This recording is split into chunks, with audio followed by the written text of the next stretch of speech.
and they've done it. You probably also know that when you're trying to convince the crew, you really only need to convince like a few of the, like every leadership structure has leaders upon like leaders Wilson, upon leaders. Yeah. And then the rest will. Wilson is clearly someone that was sent because he's weaker and easy to manipulate.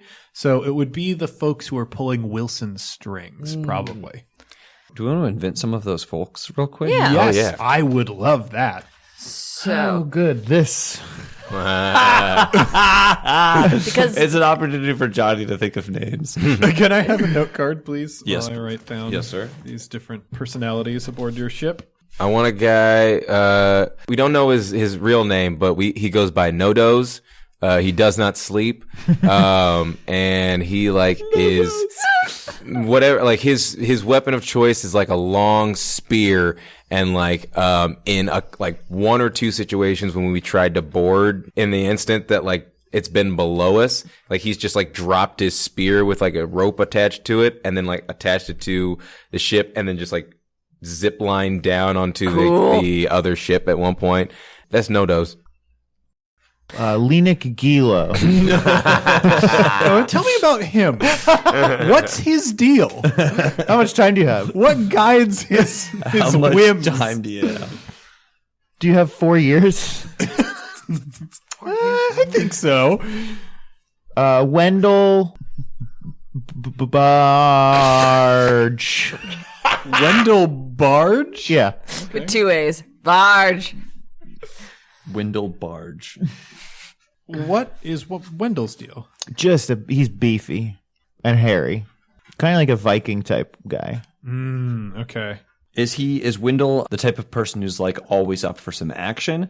Because this guy sounds like if he's like this like beefy hairy Viking guy that he has probably been going a little stir crazy over the past 6 months. He's looking to fight. But God, he's got a heart of gold. And 2 kids at home. Oh God. Yeah. Oh boy, that's gonna actually make this a lot tougher. The ship's cook, Hornet Wasp. Hornet, and his nickname is Wasp. His name is Hornet Beeman. And his nickname is Wasp. Hornet Wasp Beeman. And it's a lady. Oh yes. Her name. Hornet Beeman. Hornet Wasp Beeman. Hornet Beeman. And her Is husband, she Ant-Man. easy to rile up? Don't get her angry. Because then she'll turn into bees. She calls everyone honey. Oh. And she calls the ship the nest. Oh. She's very on brand. She calls food pollen. But they eat nectar. She's the ship's cook. She calls the captain the queen. What is her She like? loves honeycomb. What's her personality like? Just like very on edge and antsy all the time. Really? I kind of see her as easy to get along with, but if you make her angry, Hair trigger. Yeah. Especially using honey all the time. Hey, honey. Yeah. Yeah, you will not be getting not nearly as much food as like the rest of the crew if like you make her mad. Yeah, dysentery. Like, I think she has killed people with dysentery before. On purpose? Oh. Yeah. She's got a vial full of dysentery. I mean, I think largely the crew sort of... It's unfortunate that they died, but don't really miss them. Go ahead. Austin Powders. There's Spit. Just spit. His name is Spit. Spit is the oldest member of the crew. He's like over 50, 60s question mark, 70s. We hope not. Who knows? But he is like a curmudgeon to the bone. He has been on this ship longer than anyone, but he has been on ships longer than anyone. He may have even become from a time before there were airships, but he's old, he's mean, he's wrinkly, he's always seemingly the voice of dissent, he's covered in tattoos. People kind of respect, admire, fear him. He has no formal position of authority. He is like a deckhand on the ship. But by nature of his age and his predilection to kind of being contrarian, people have given him this like begrudging like respect almost. Yeah, I think, Jonnet, you have only been here a short time, but Spit taught you knots. Like, Okay. you know, and everybody kind of has that relationship with him. Yeah, and he no one knows his name, and he only tells people to call him Spit and to treat him like dirt. Oh, I know what you're wondering. Is it sexual? Yes. is it? I know what you're wondering. Call me Interactions with spit him. and treat me like dirt. Having interactions with him, he does spit on the ground and say, "And it's sexual." That's his catchphrase. His catchphrase is, "And it's sexual." And it's sexual. You know from that, from just experience with this, that spit is one of the ones that will be hard to convince. Yeah, exactly. But worth it if you can. Yeah. Our journey's forthcoming. We drank through the night, sharing tales of our glories, our heartbreaks and plights, with a room full of laughter. I'm sure they're fine. I wanted to have a talk. It seems we've been in the skies for a very long time, and we haven't really gotten to talk to person, all of you. Been in the skies a bit too long, if you ask me. I understand. The captain's been riding us pretty hard, hasn't he? Oh, honey, the captain's always riding everyone pretty hard, but work is spare right now, apparently. If there was a good deal, I'm sure the captain would go for it. I want to be honest with all of you. I know you feel that it's strange that myself and several of the other crew members have seemingly become very close to the captain. Have you felt that strangeness? Yes. I've been assuming it was sexual. Who's to say? At any one point it could be, but at this moment, not necessarily so. The captain and the four of us, we share a common bond. Well, yous was the only people that was down on that island. You understand what I mean. We've saw a few things together and experienced some things together that we wouldn't wish on anyone. And so I hope that you understand that the closeness is not a threat. It's not anything to be afraid of. It's not Honey, anything that's no strange. one would be threatened or frightened if we was finding work. Well, then that's funny you mention it.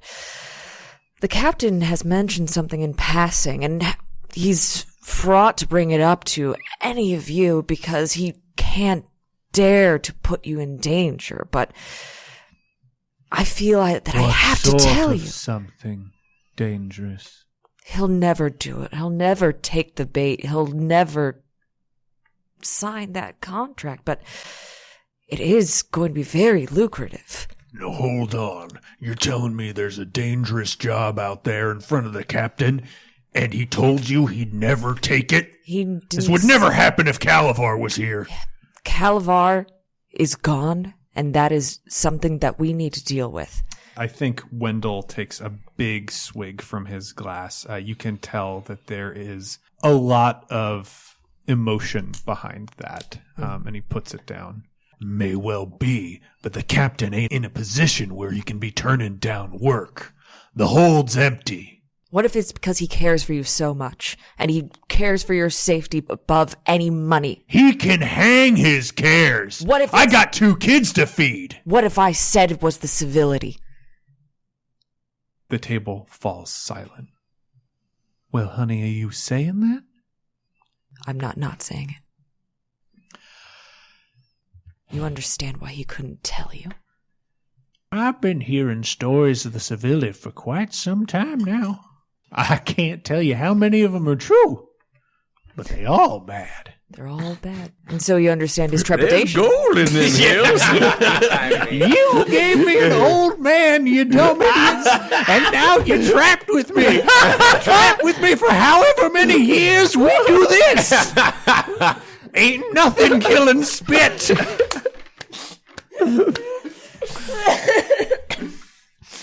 You understand his trepidation then? The rumors?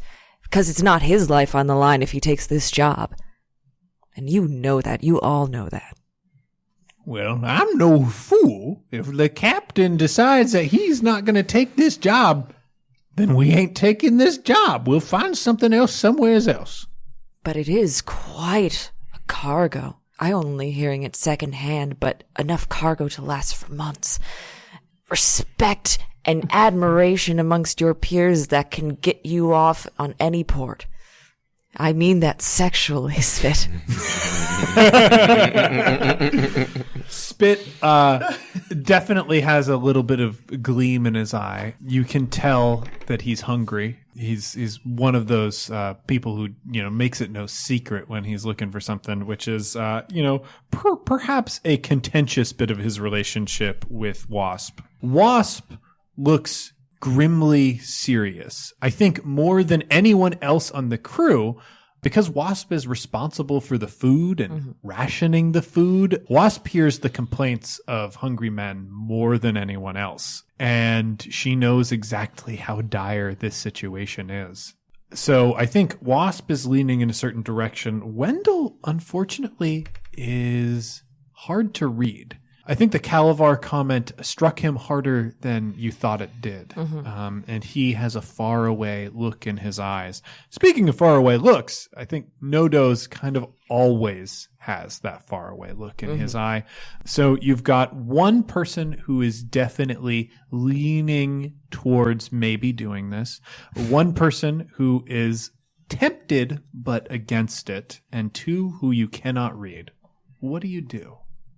I want to try some coercion. Yeah. So coercion is threats, posturing, very firm, aggressive negotiation. Yes. So who are you going to try and coerce? I think the person who's going to respond to it the best will be Wendell, because I think that's what he's used to is like... That's how he communicates. Yeah.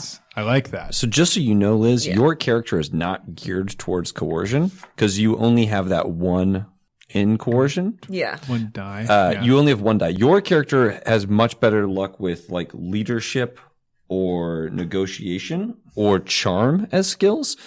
Since you're generally like a nicer person. So you can try doing coercion, but you might find that upping the rank makes it... It's more dice. Dice. These are better dice, but more dice are like more odds of a good thing happening.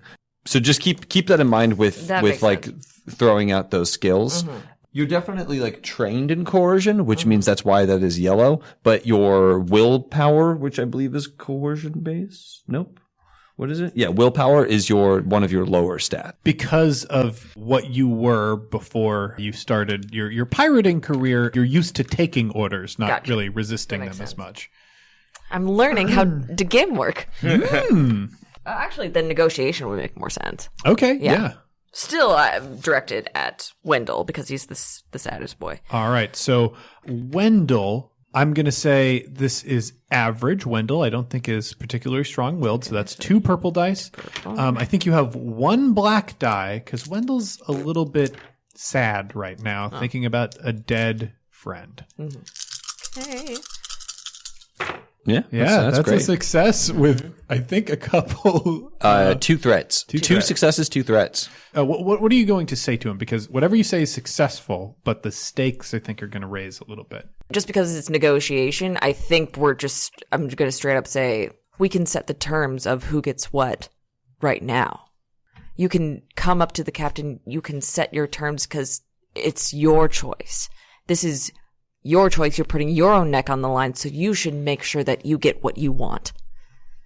I can tell you what I want. What do you want? I got a brother on the Civility. And I want to kill him myself. We can make that happen. There's a gleam in his eye. Yeah, you give me a shot at him, and I'll go anywhere.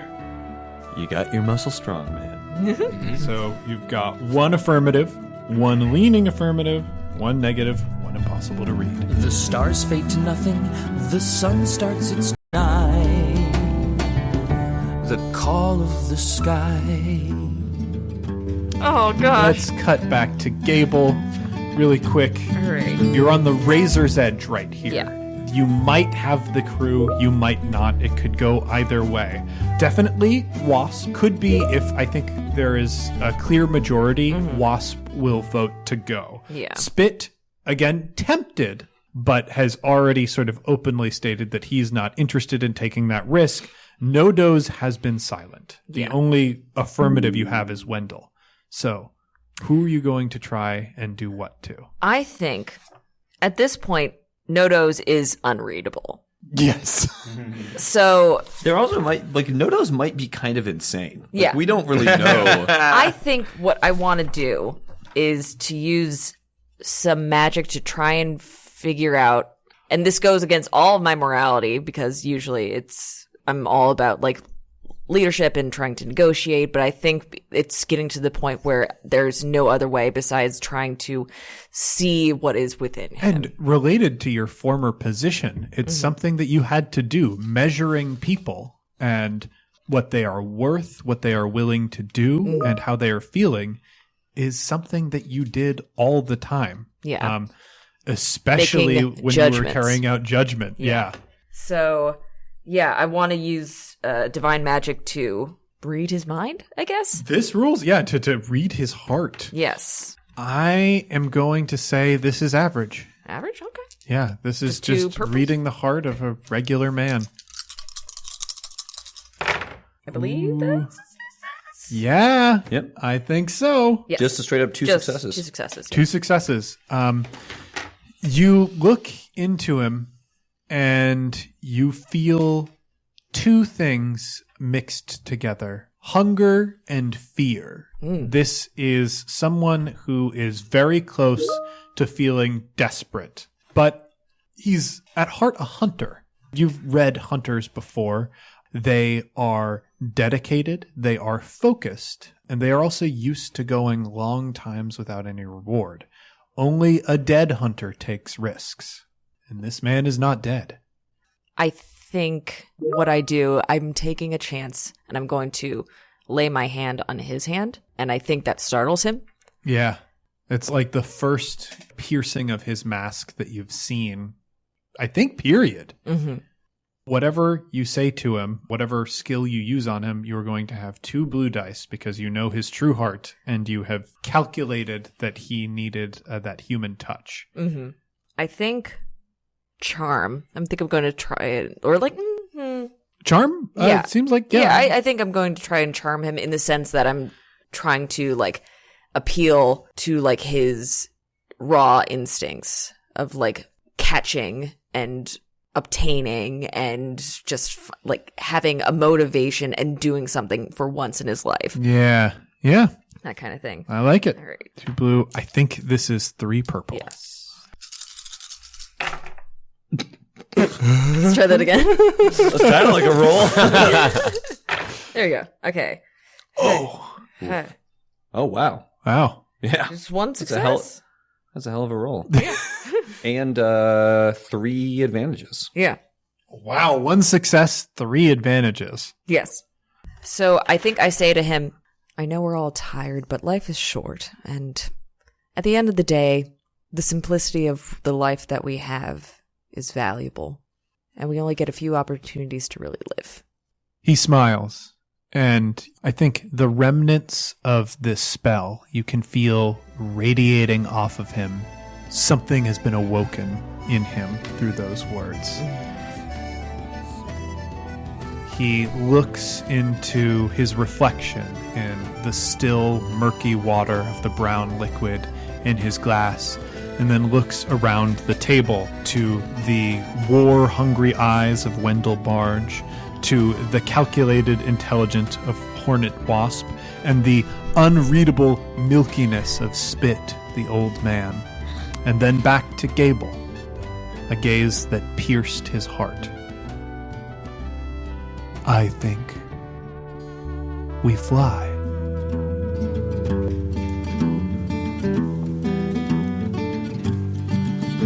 The last chorus dwindles, an echoed refrain.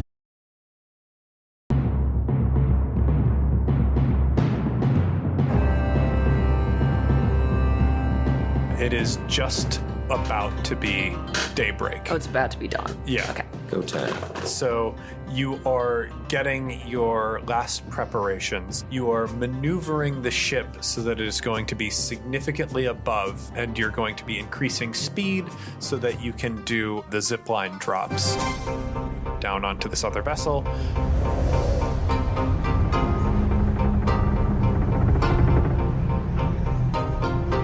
they're also ready, I think, as like kind of a last-minute resort to swoop in and try and tear the feather weave using the front of the ship.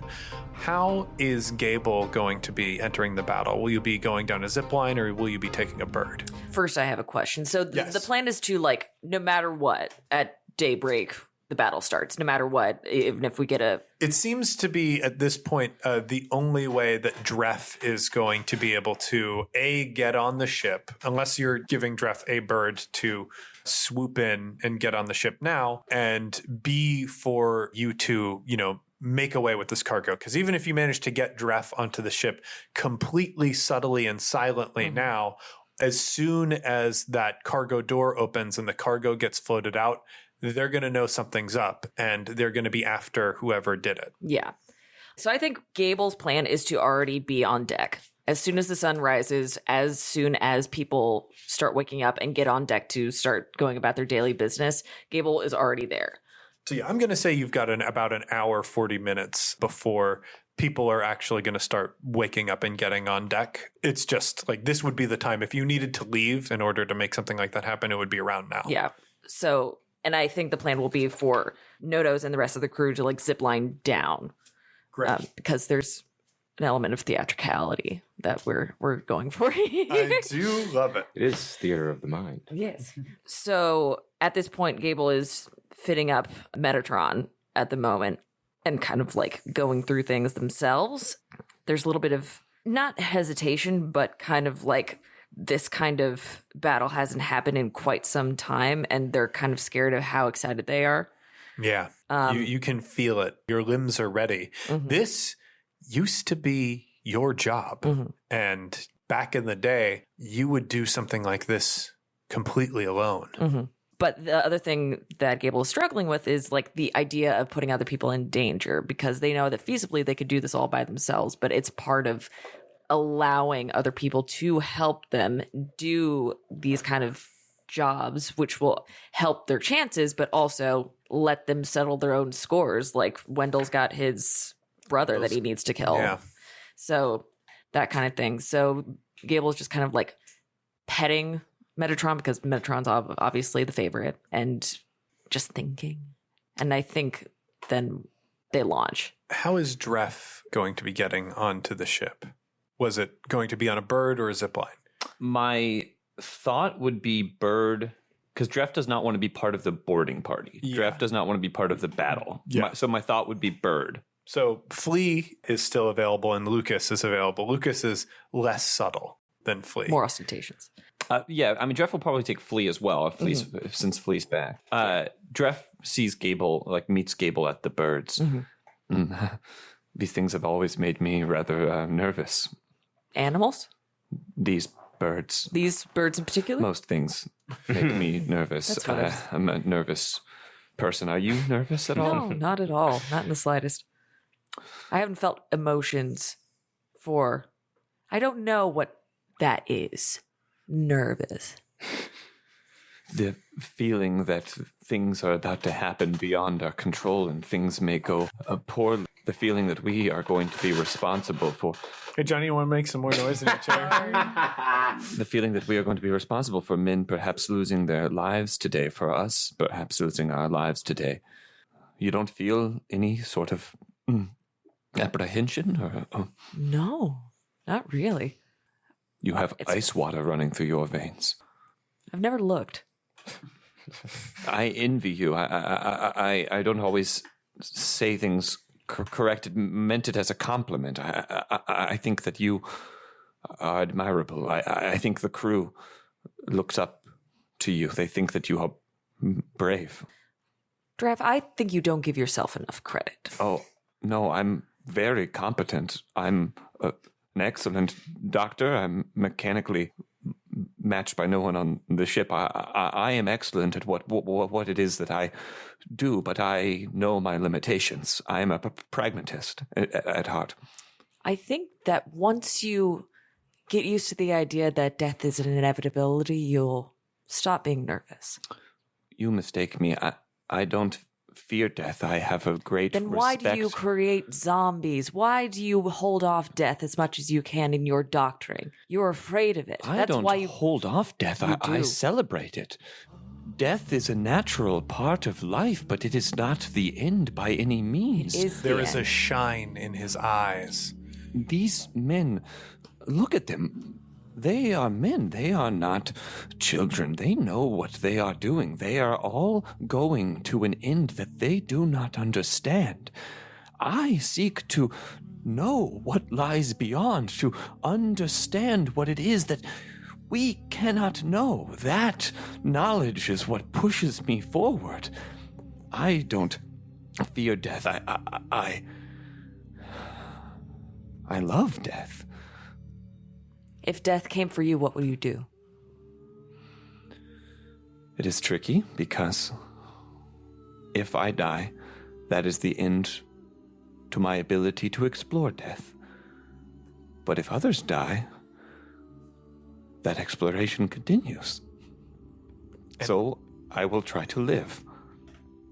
And I think with that, a silence falls between them. Gable, you've come to understand something that maybe bothered you about Dref before, and who knows how you feel about that right now, but something has just cleared itself up. Mm-hmm.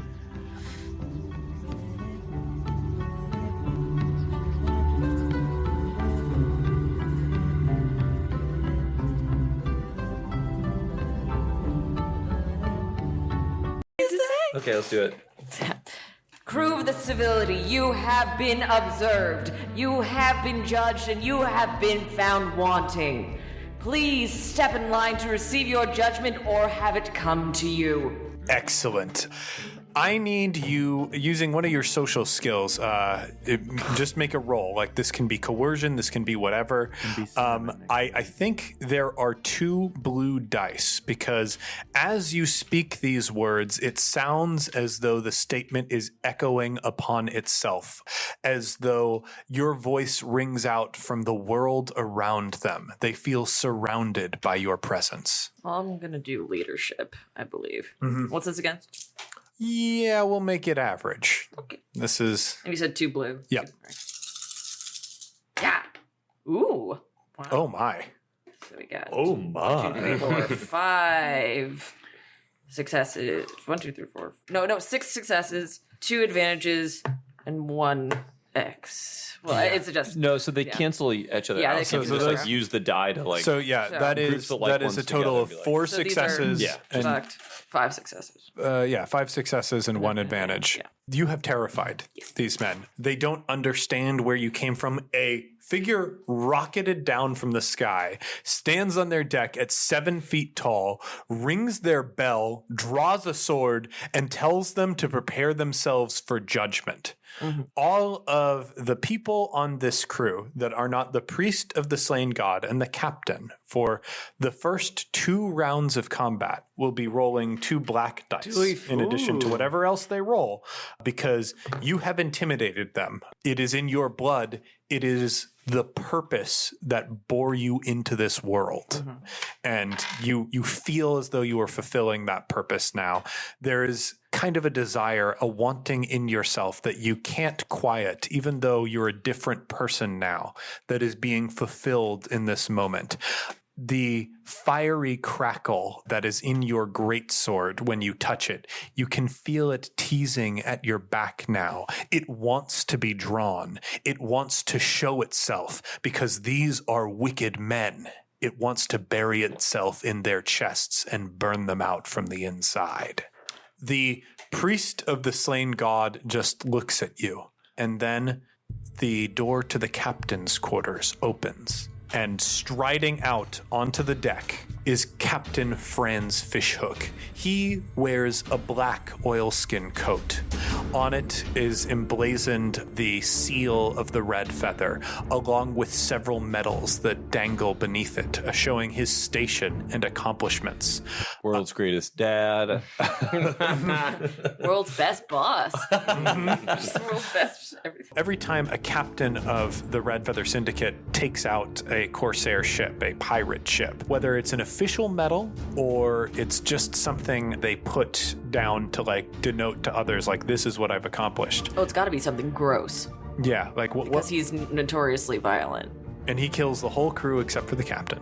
So what does he have like running down one shoulder, showing off how many Corsair ships he's taken out? What do these skyship sort of anchors look like? How do anchors work for these ships? I feel like they. Is it just like a spear into the ground, like a harpoon? You wouldn't really anchor one of these ships. Well, so the wind doesn't like blow it away or anything.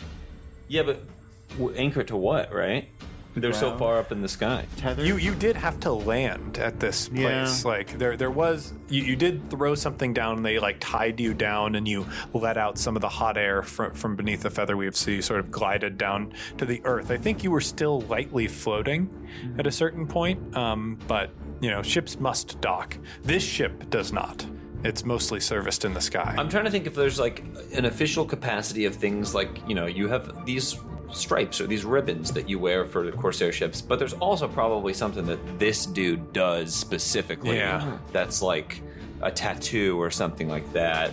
You said it's on his shoulder? Yeah, I think he wears it on the outside of his clothing. It's something that he puts onto his clothing because he likes to display what he's done. Either like he's ripped off like a body part on the captain, and so he's like hanging it proudly, or like he rips off like an article of clothing and then has someone like patch it onto that side of his attire. I feel like that's not like gruesome enough for something like that. I was thinking a body part too, but it's held on to his jacket by a fishhook. Oh yeah, dude. Nice. So just like a finger or something. Good. Or I mean, an eyeball would be radical, but I don't know. I think eyeballs Whatever would he's feeling disintegrate at the too time. quickly. Yeah. I feel like it's a tongue. Ooh, Takes out those tongues. The captain's tongues? Dehydrates them. Yeah. So he kills the crew, takes a tongue. Yep. Huh. They can't. So when like you encounter a captain that can't has tell the encountered tale. Franz Fishhook, he can't tell the tale. You just know by their eyes how terrible it was, And their lack of tongue. and their lack of tongue. Mostly That, that. also sort of that's a real good indicator. Open wide. Oh no.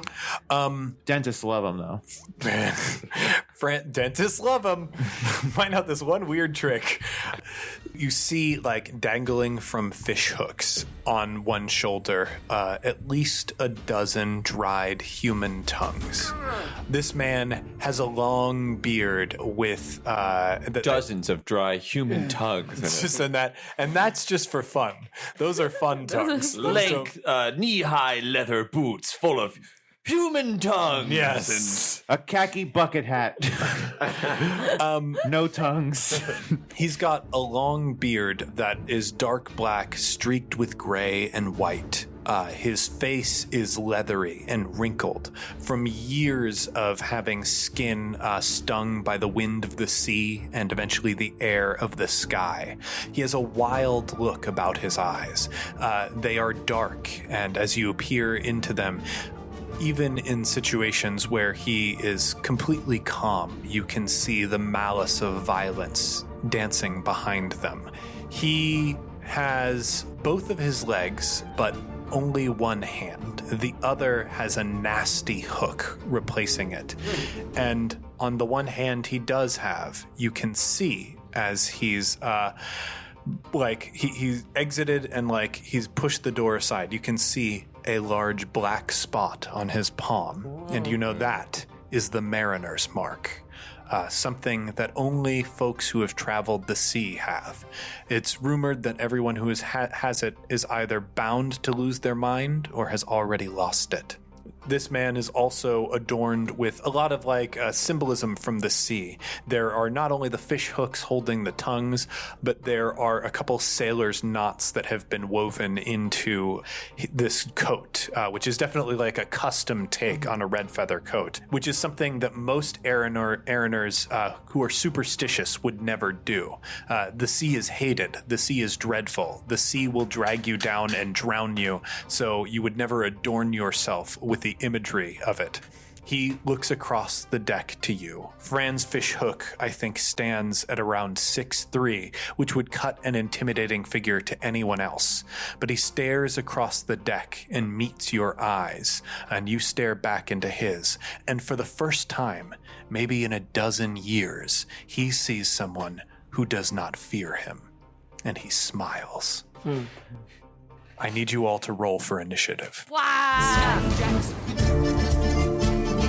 To take advantage of this opportunity to pull a maneuver that will actually bring the ship around. The ship starts to list slightly, and as it does, you hear below deck a sound that sends ice through the veins of Jonnet and Travis, who happen to be below deck.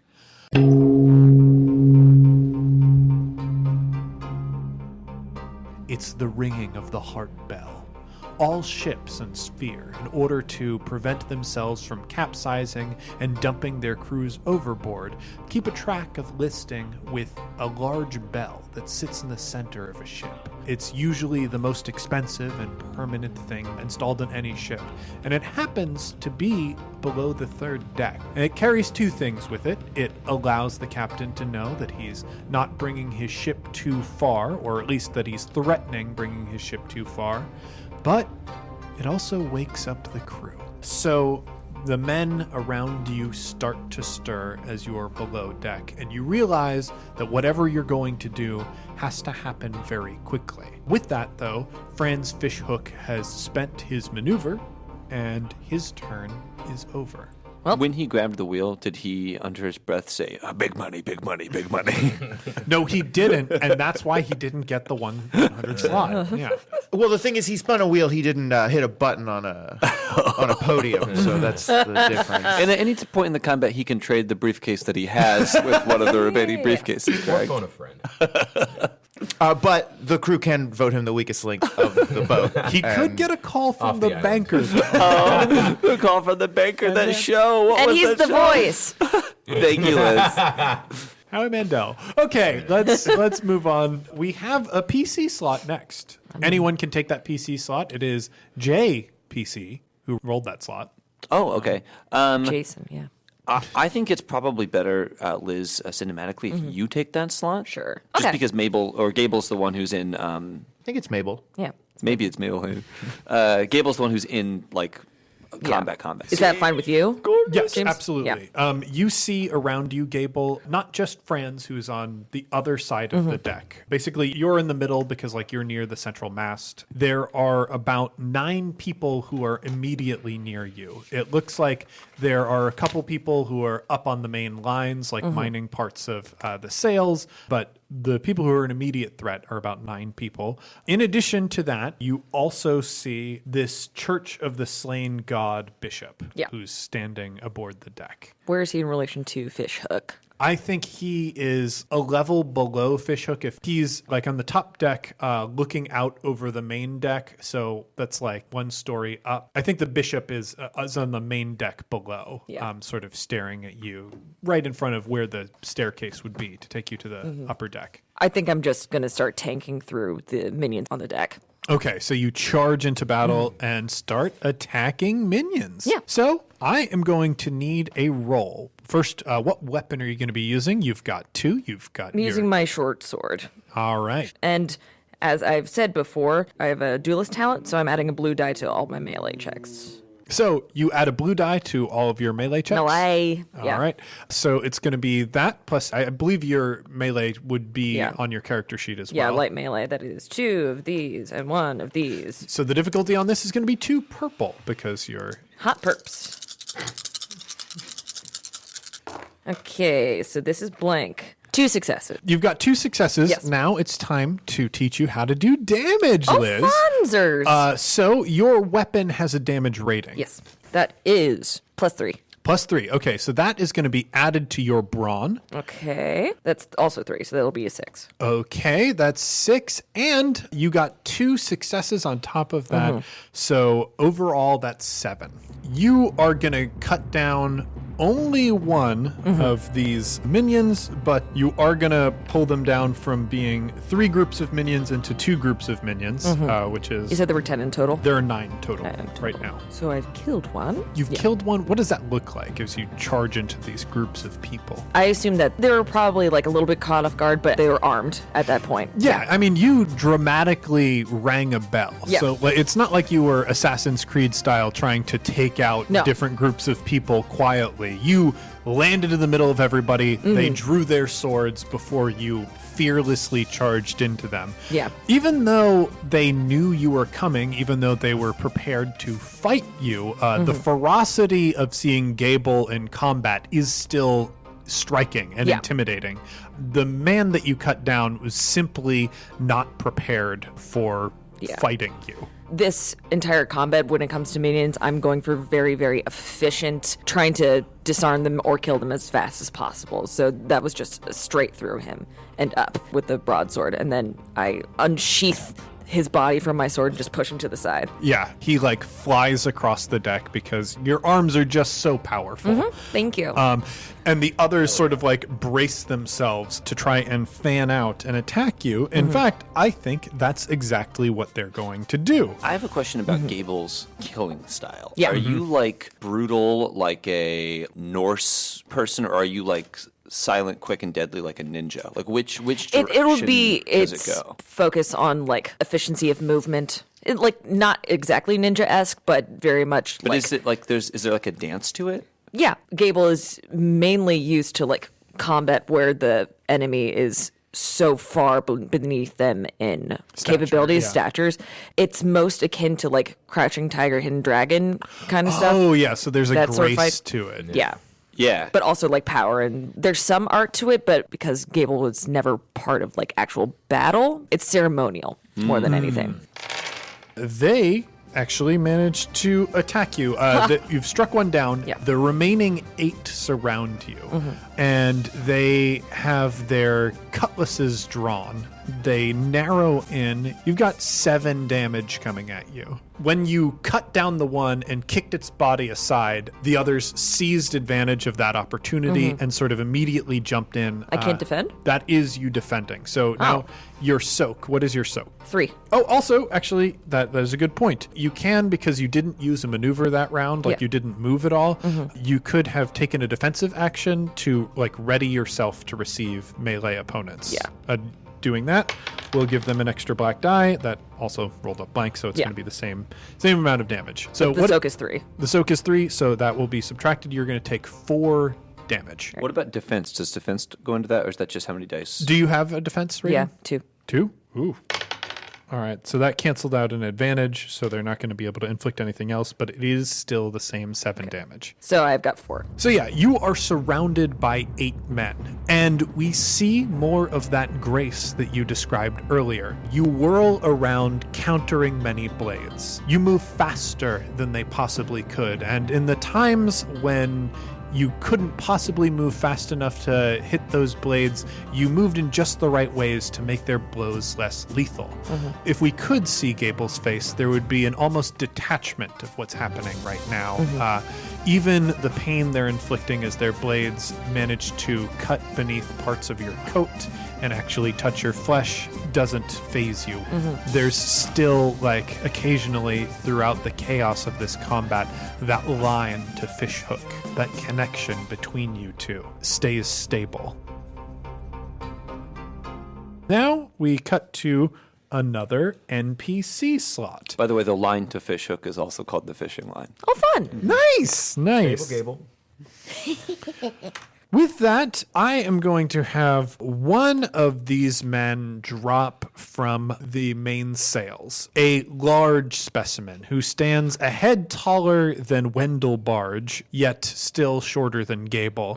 This man has incredibly broad shoulders and a huge braided beard that's been ornamented by beads and, Is he clay hunky? baubles. How hunky? He's hunky, Good. but like an evil hunky. Okay. Well, Scale of 1 to 10. I don't know what he's hunky means. I have to put it on a scale of 1 to 10.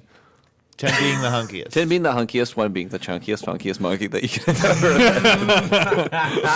ever. So I think also he is covered in body hair. Like 6. someone else's body hair. You said he's hunky, but he's covered in body hair, so 6. Yeah, not for me. I like it clean. I think his body hair is in fact so long that he's braided and ornamented some of that as well. Okay. 4. Going down. He's a ship 4 and a land 2.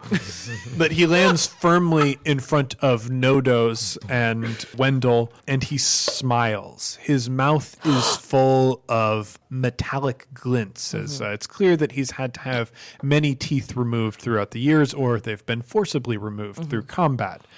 He draws a cutlass and he levels it at Wendell. Wendell has a look of grim seriousness on his face as he draws his cutlass, and the two run to meet each other. Anyone want to take guesses as to what this person's name is based on that description? Well, his last name is Barge. No. No, that's true. It's Wendell's. It's Wendell's brother. Yeah, Oh, that's right. Chunk. That is Chunk Barge. Chunk Barge. Party. His name was Party Barge. Land barge. Large Barge. He is taller than Wendell, so large Yeah, barge large would barge. make sense. Large barge. This stranger brings his cutlass down to bear against Wendell's, and you can tell that even though Wendell is an incredibly strong man, this one is much stronger. He's knocked back into the mast.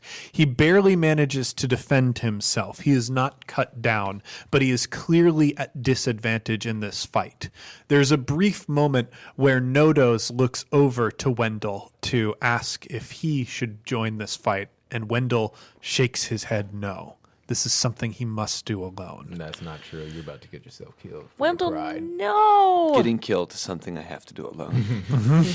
Yeah, I mean, a lot of people die alone. But you can tell Wendell was injured by that. Nothing cut his skin, but he did hit his head pretty hard when he was knocked back into the mast of the ship. You're going to have to do something to rid him of his toxic masculinity. I am going to. Wendell's actions are not my responsibility. Yeah, I mean, that's actually. also something that you can believe. It's not true, but you know, you believe whatever you want. You believe that? I mean, you are in charge of the ship, so. I'm not. Okay. That is the NPC slot. We are now down to another PC slot. Who's it going to be? I mean, yeah, one of us. Our downstairs friends. But real quick, what deck are we on again? The Lido deck. What? I think you're on the third. Third deck, and the And with that, I believe the bishop is going to go. No. Yes. No. He can't. It's not allowed. The bishop looks out at the combat and, like, you can't really see anything, but we as the audience see, like, real zoomed up close up on their face. Like, there's the glint of their eyes behind this decorative mask as they look at you. And I think I'm going to actually make a perception check. Ooh. Spicy.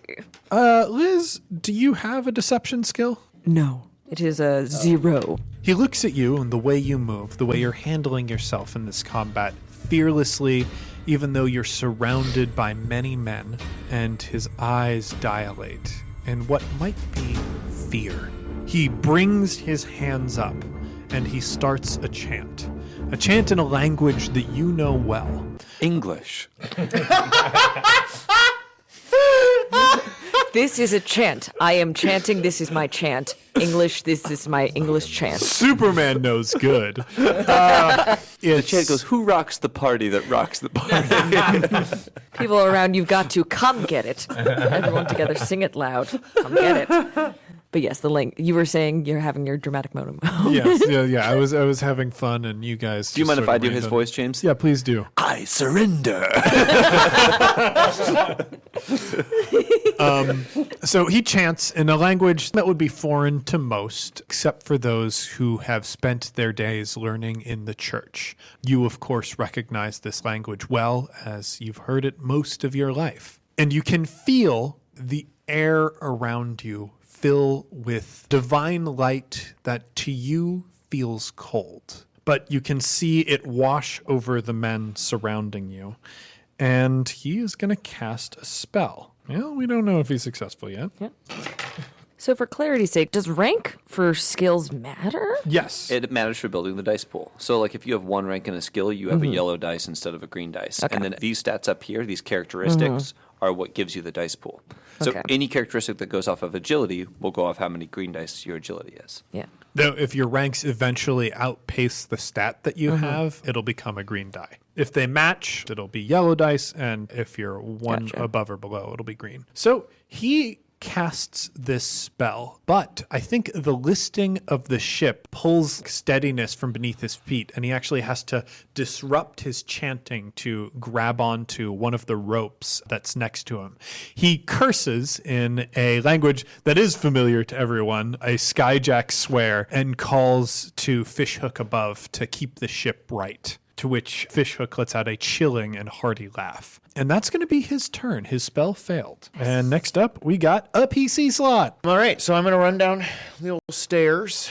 This doesn't go exactly great. So we're back at the top of the initiative. I think in this situation, I am going to cut over to Wendell.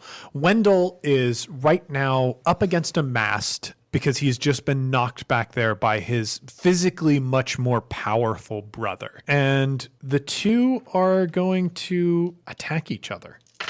Okay, good job, Wendell. So Wendell is someone who is incredibly massive, and he's used to leveraging that against his opponents. He's got a much more inelegant approach to Gable's style of fighting, usually leveraging his large physical frame against everyone else. This is a situation where he can't do that, and he's forced to fight in a way that most people end up fighting him. He ducks his body low and moves in for a strike that in the Barge family would be considered unsportsmanlike. But that's because Wendell is someone who's been living on the high sales for years and years, and he's picked up a few dirty tricks.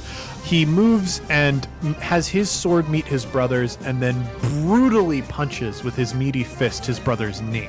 By the way, the Barge family, the dad is Sarge and the mom is Marge. Thank you. Also, I vote to call it the high CLs. High CLs? CL is French for sky. Ooh, yes, the high please. Thank you, Johnny. Thank you, nerd. Durian. That's French for suck it.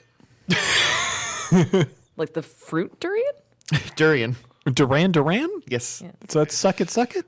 Nice. Great. Suck it. I'm in love again. And I'm horny like the wolf. So he punches his brother in the knee, and his brother howls.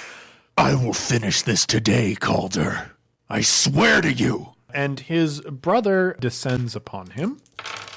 Wendell, no. Well, interesting. So his brother failed his attack, but did get a triumph and an advantage. So I think his brother brings himself down, trying to strike Wendell on the back of the neck with the pommel of his sword. The force of the blow would simply break his neck, even a large man like Wendell. Wendell, however, quickly rolls out of the way. Unfortunately, because the ship is listing, he loses control of his roll Rolls off and the side of the ship.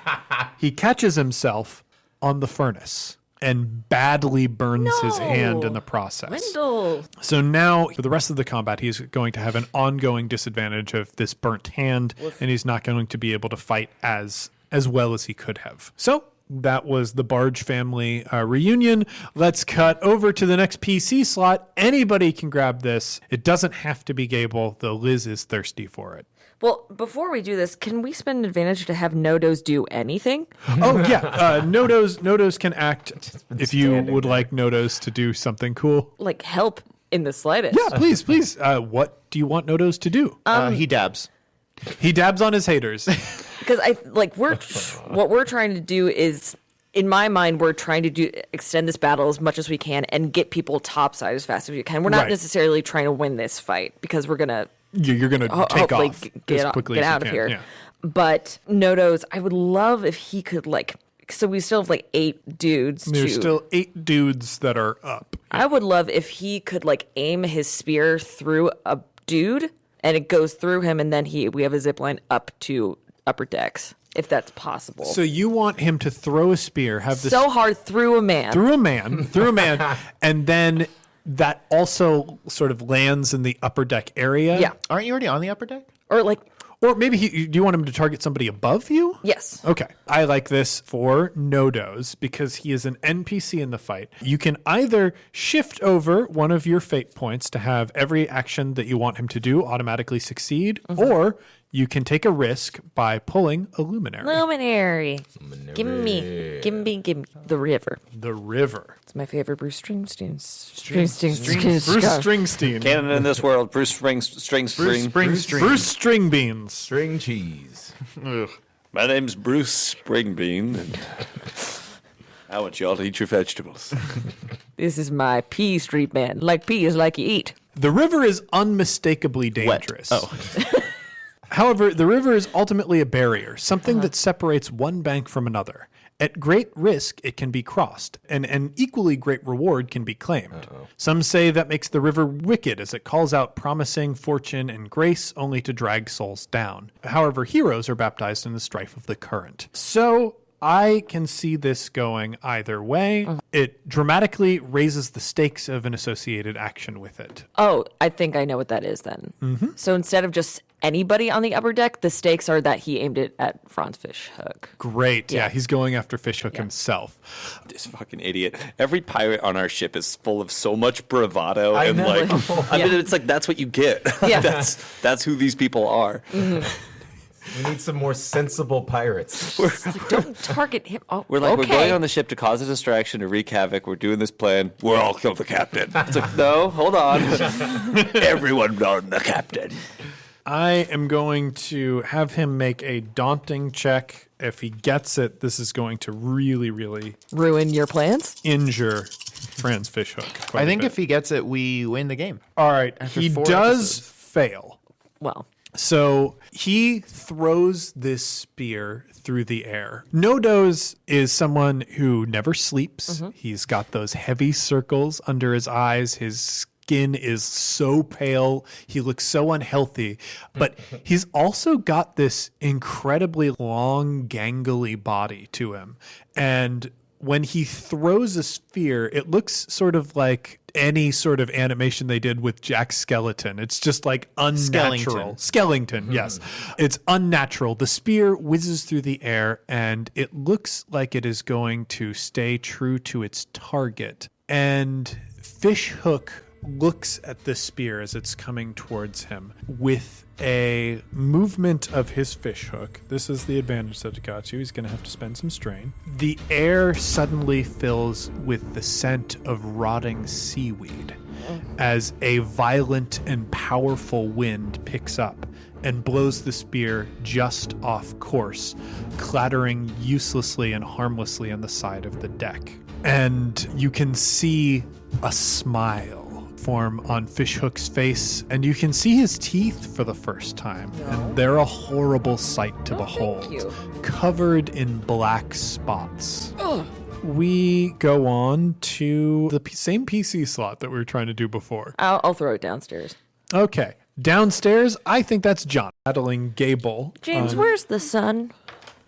Where's the sun? Is it risen yet? How risen? It is about to. Like, we can see the sunrise, like, starting on the horizon where you can see light, but not yet the glow of the sun. Okay. The minions. The minions. Minions. Manions. Minions. Manions. These are my minions. So the minions once again move in to attack Gable, and they inflict 5 damage. What I think happens this time is some men leap upon you. I'll hold him down! and they wrap their arms around you to like try and slow and restrict your movements. And we can see you parry just holding a man dangling off of one of your arms. However, this is 8 men trying to do that, and after a while you are slowed enough for one of them to get you. Okay. So this is going to be 5 damage. 5 damage. Reduced by your soak. That's 2. So, Or no, actually, then soak and defense. no, not so. So defense. If I had makes me taken a roll defensive black stance. die. Yeah, okay. So that'll be 2 damage. 2 damage gets through. Let that slide. Now, can I? No, I don't think you Not can. at all. Not at all. I mean, I would advise against letting it slide. Yes. You are in a combat. Unless anyone objects, I would like to take this next PC slot. Do it. I object. Thank you. So there's actually one more NPC slot that needs to There's 2 take in a row? place. Yeah, there's 2 in a row. This is a dangerous fight. I object. Overruled. Thank you, Counselor. Sustained. I hold you in contempt. The You're disbarred. priest, he's holding on to this door to try and keep things together. But we've already seen that, he's looked at you, Gable, with some element of fear already. He maneuvers over to the side of the ship, holding onto a rope, and, kind of hobbles his way across the ship very quickly. He pulls back part of a tarp, and he calls down into the cargo hold. Find it. Make sure it's safe. Fun snake man. Don't let them touch it. And you can hear, Bosk is back, baby. And you can hear some people calling up from the hold something about a fire. I don't care what it takes. Just find it. And he has set something in motion. So that is the other NPC slot. We are now down to the next PC slot. So I have 8 boys. 8 boys. 8 boys all over me. Just covered in boys. What am I going to do with all these boys? Well, I think you should keep killing boys. Okay, I'm going to kill some boys. Where are we on the deck? Just middle deck? Yeah, you are near the central mast, holding up the sail. So if I wanted to go after more than one person, would that just be increases in difficulty on the check? Yeah, I think I would allow you to upgrade the difficulty of the check to I guess it would just take out more boys. Each. Yeah. Because these Or have, the more successes I get, the more boys I take? I so would love that. generally the more successes you get, the more boys you take Yeah, out. I'd like to do That's how that good. works. But I think what we can experiment with, because we're making changes to the system as we go, if you want to specifically target multiple boys with a single attack, these boys have 4 hit points, essentially. Could I Each do boy- something yield my movement in order to add power to my action or something like this that? will prevent you from taking a defensive stance. I'm fine with that. Okay, so you will upgrade the difficulty of this check by 1. So you're going to be rolling against a purple and a red. But you will take out a boy guaranteed, and then every other bit of damage on top of that will count towards taking out a boy. Okay. Then I'm going to Skewer some boys. Yes. So using the small sword again with the light melee. Nodoze is off in his own world. Wendell is doing his own thing. So Gable is essentially being the one man army. What's happening is that as they're fighting, Gable is starting to feel this strange sensation, this weird berserker sort of rage. Yeah. Something they haven't felt in quite some time. That power of war and that power of desire to just that lust for blood for no particular reason other than to see blood being spilled. We can hear it in the back of your mind, the very early callings of a choir, rising voices coming together. Yeah. And so the movements that Gable is doing, they're still very fluid and still very ceremonial, but they're getting much more fierce and not as fine. As far as Gable's appearance, they're starting to get a little bit bigger. That kind of magic eye effect is they're thicker and just more powerful. Yeah, I like the idea of it's the difference between watching a dancer who's very well rehearsed and watching a dancer who is passionately pouring all of their emotions into a performance. Yeah. And so Gable is going to, they're surrounded, so they are going to attempt to do a full slash across 3 guys and then kind of pull up into the chest of another. So down and then up. Just FYI, you should always roll before you describe because it'll be easier to be I did it or I didn't actually do it. I actually didn't do that. Hoi. Oh, that's a good one. You want that. Triumph. That's triumph. These That's are two good. successes. Yep. Then So you've got A two triumph, a successes. success. a triumph and success and a threat. Yep. So, because you upgraded it, you take out a boy, just base. The triumph allows you to take out another boy for free. 2 free boys. Taking So out boys that's- for free. Where was this when I was in high school? Yeah. You know what I'm saying? I didn't have a job and dates cost money. 2 free dead boys, and then 8 damage to the rest of the boys. Yeah, 8 damage to the rest of the boys. So 8 damage plus the. So 8 damage takes out 2 other boys. So you've taken down a total of 4 of the 8 boys. And is that even before I've added my damage? No, that is including your damage, That's because your including damage was plus 3, right, Yes. from your sword? Yeah. So yeah, damage for your sword is always going to be 3 plus your brawn. Yeah. So 3 That's plus 3 6. is 6, and 2 on top of that would be 8. So in one fell swoop, I got 4 boys. So now- yeah, you slice one down, you bring your other sword up. How do you take out the other 2? they were all sort of in front of me. So like one big slash down, like one went like through their face down into the jugular, like a very thin slice to the throat. The other one got like a real good chunk out of their torso to the point where like it hit bone, and then he's donezo. And then Gable swung around, grabbed someone by the neck, cut right into their throat, pulled it out, and then stared down the person who was left. For a moment there, just sat there wondering what this guy is going to do. And when the man didn't do anything, was just sort of frozen. He didn't even try to do like an attack. He was just in shock at like the power of seeing all these people die. Gable, just even without thinking, just went straight through his heart.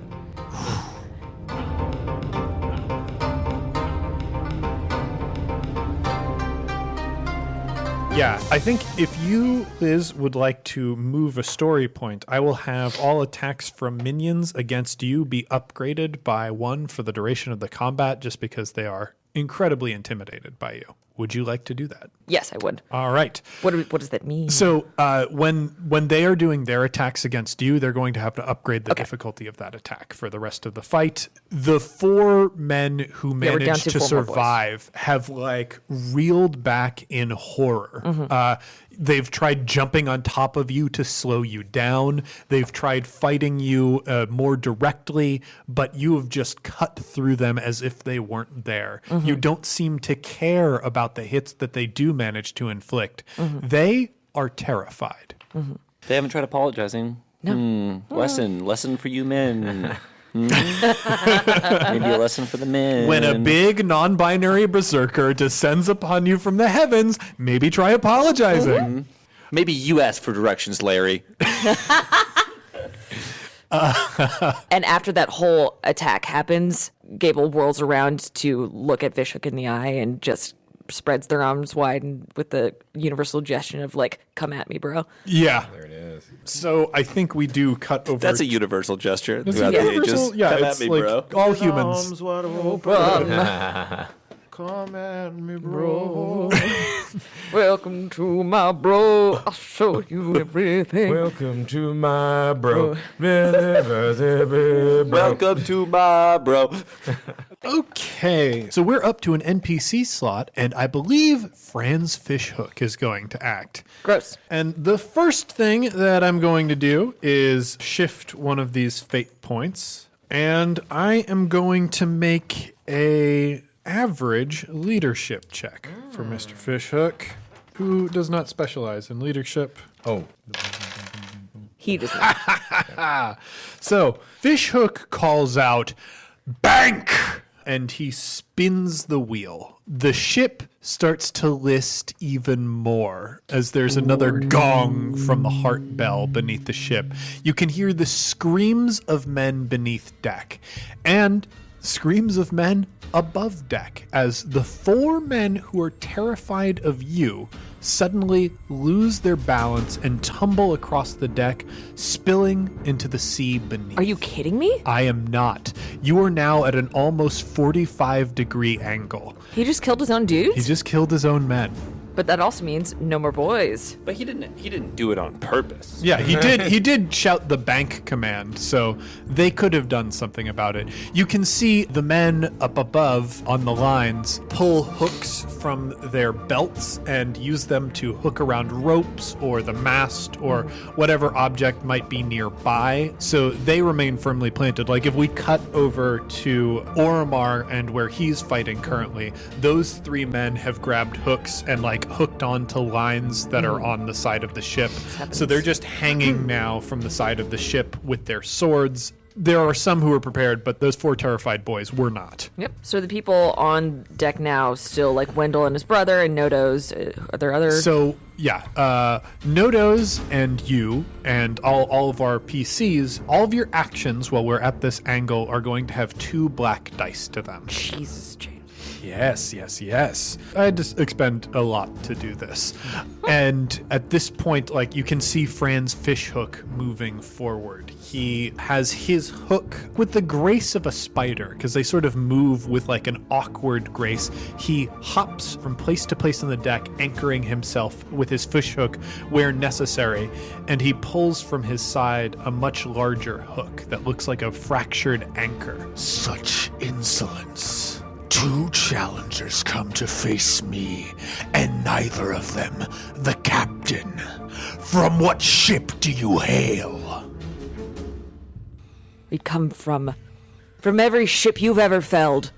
What nonsense is this? Hail you from the Bandit Queen's forces? Speaking such poetry when I ask a simple question. Mayhaps.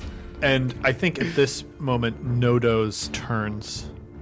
So be it. You'll be sunk no matter who ye be. And he ambles forward, and I think he is going to strike Nodoze. Nodoze, like, whirls his spear around in, like, a complicated martial arts maneuver, preparing to meet the sort of slow but unstoppable movement of this anchor shaped like a fishhook.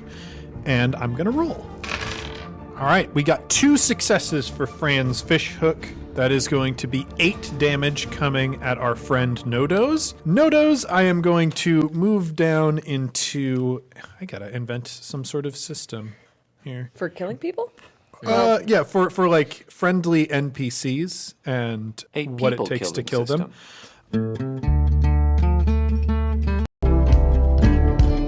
So Nodoze has been injured with this. He also falls, rolls across the deck, but manages to plant his spear into the side before he goes spilling into the abyss.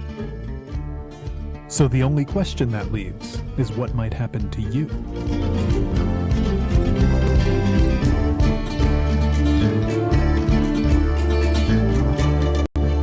And now, how about a Dear Uhuru letter?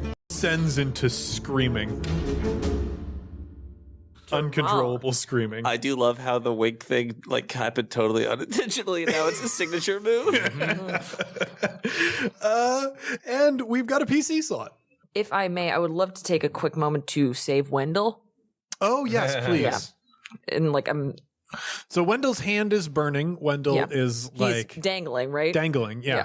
And the system that we've worked out for friendly NPCs, unless Gable wants to interfere on their own, you can move a fate point around to just guarantee success in whatever Wendell's next action is. Yeah. Oh, or Gable I think I would rather grab him. I think that'll probably be more successful. Okay, cool. I also want to... How many advantages do we have? Oh, you've got 4 left. 4 left. I want to have an advantage that where I am, compared to where he is, if and when I grab him, even if I don't have a tight hold on him, where we are, the ground is there are lots of things for him to grab onto. Yeah, okay. There's some netting on the ship. I mean, there would have to be because, again, they've designed it to list like this. Yeah, so I, what role? Let's see. Athletics or coordination. If you're going to grab Wendell... I'm going to sheath my sword, too. Yeah. Do athletics, then. Athletics, great. Do athletics. I think this is average difficulty. That's 2 perps. 2 perps. I think that's just 1 success. Okay, I mean, that's even 1 success is enough. These are opposites, right? Yeah, those are opposites. 2 successes, actually. Okay, 2 successes. Great.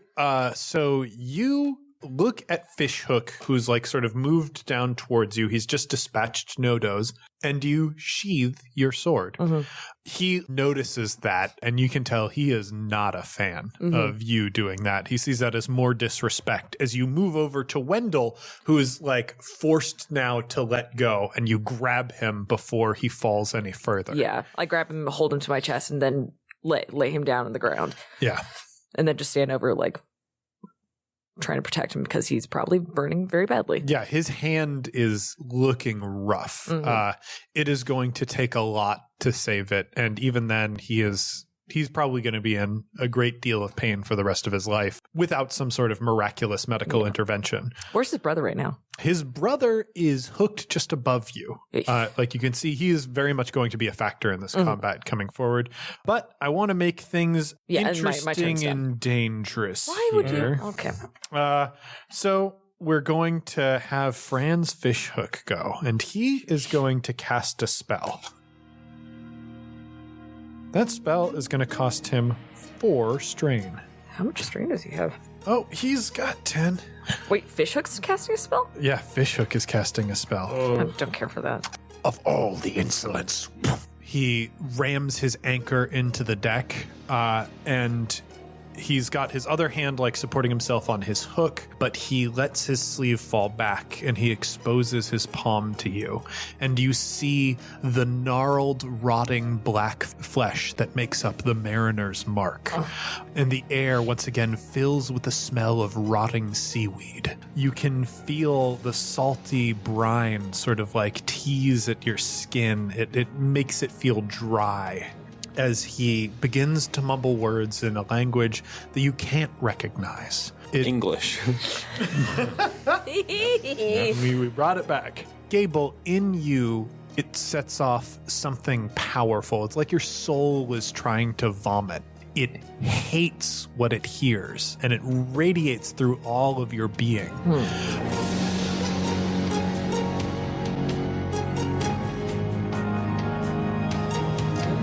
And then you feel it. Let me roll the thing first. Oh, you're rolling for damage? I'm rolling to cast the spell. Didn't you just? No, so I paid the strain to cast it, but All right, James. yeah, I guess if we're gonna play the game properly. I hate it. No, thank you.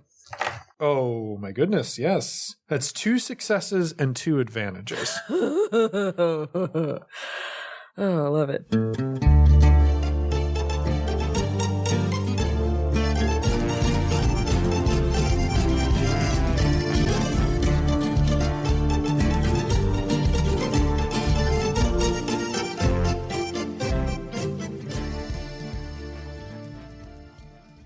Hey heroes, and welcome to the campaign mid-roll. I hope you're enjoying this episode.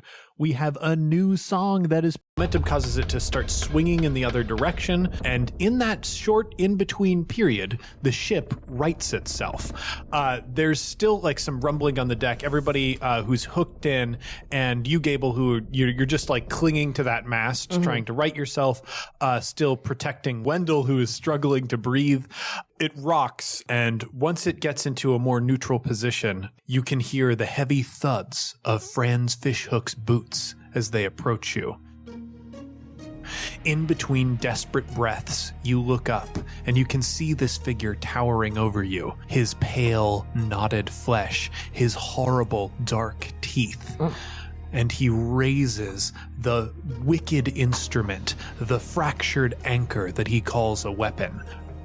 And there's a moment where the sun appears behind him, creating a silhouette of this dark figure, and the hook comes down.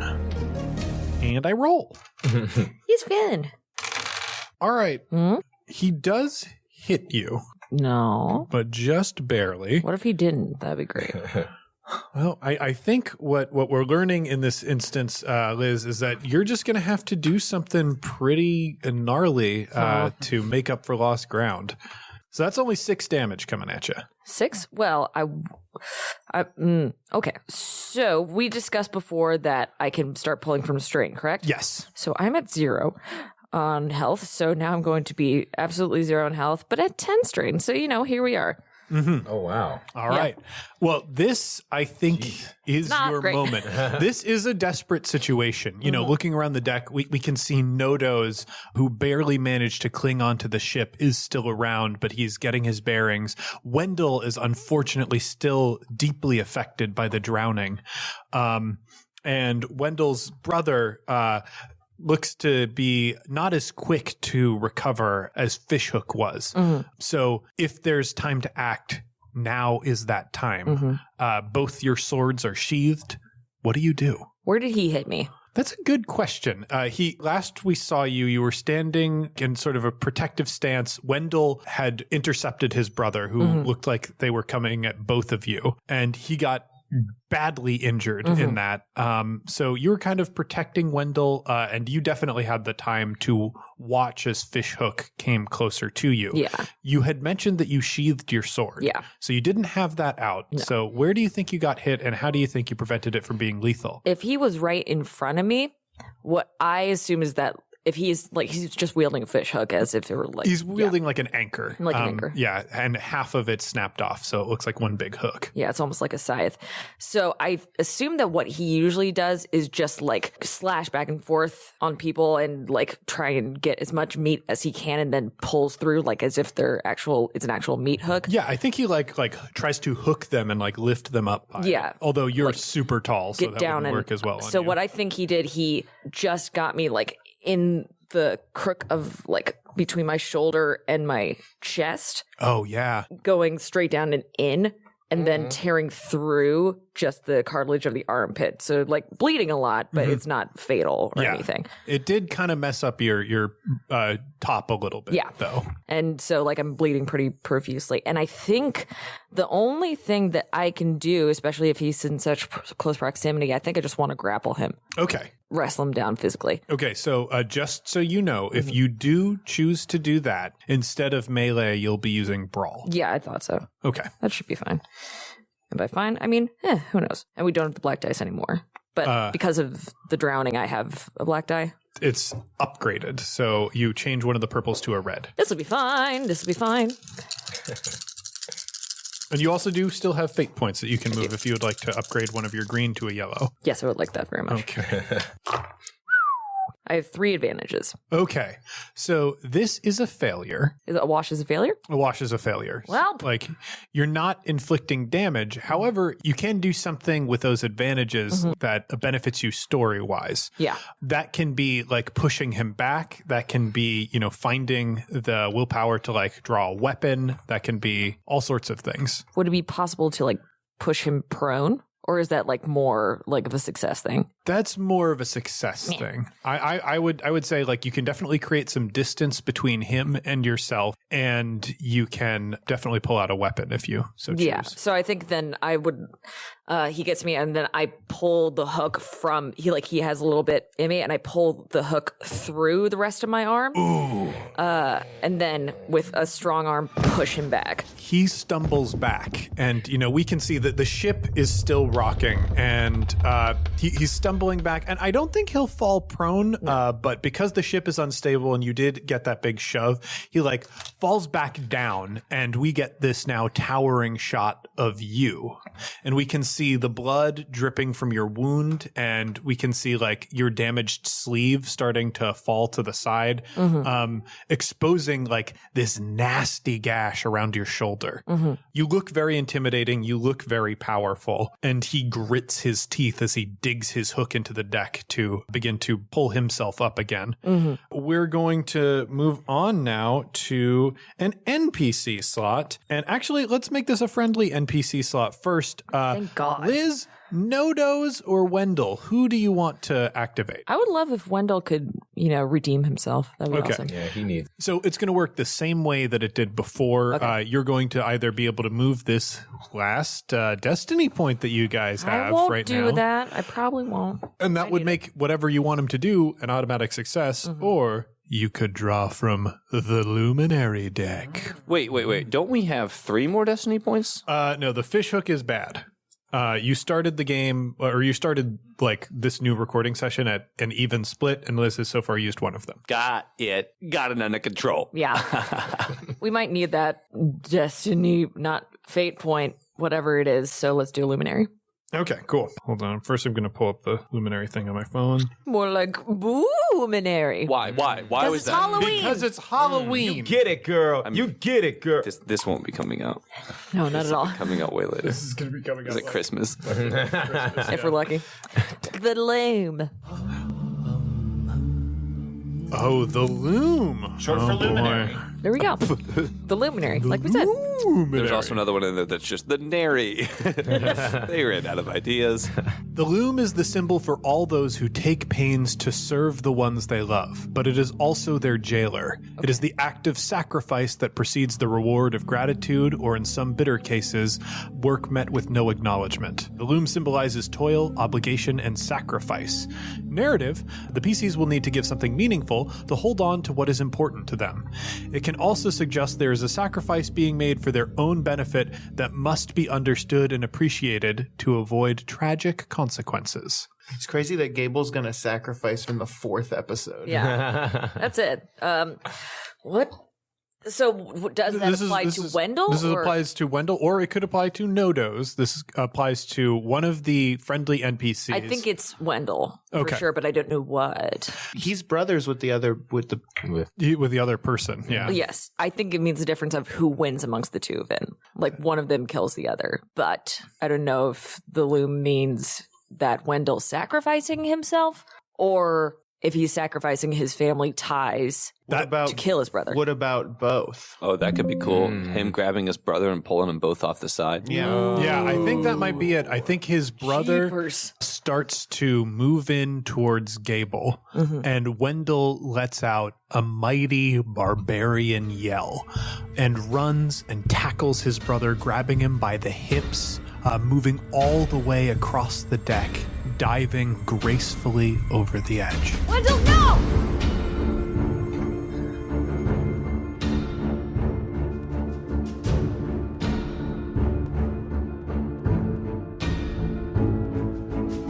That's spiked. What do you mean? And now it's just you and Nodoze on the deck with Fishhook. Let's cut downstairs. Yeah, we're going to cut downstairs, and we're going to cut down. You're up. Can I have Nodoze do a thing, or is that not? You can definitely have Nodoze do a thing. I think this is probably going to be the last round of this scene. So. I've got I think I'd like to. I would love if Nodoze could pin the captain somewhere, either on the mast or on the ground or something. Just you can have that disable him. Go off without any trouble if you just use this here. Do y'all anticipate we're going to need that? You know, I don't know. I think, again, this is the last round that I foresee happening. So I'm going to say yes. Cool.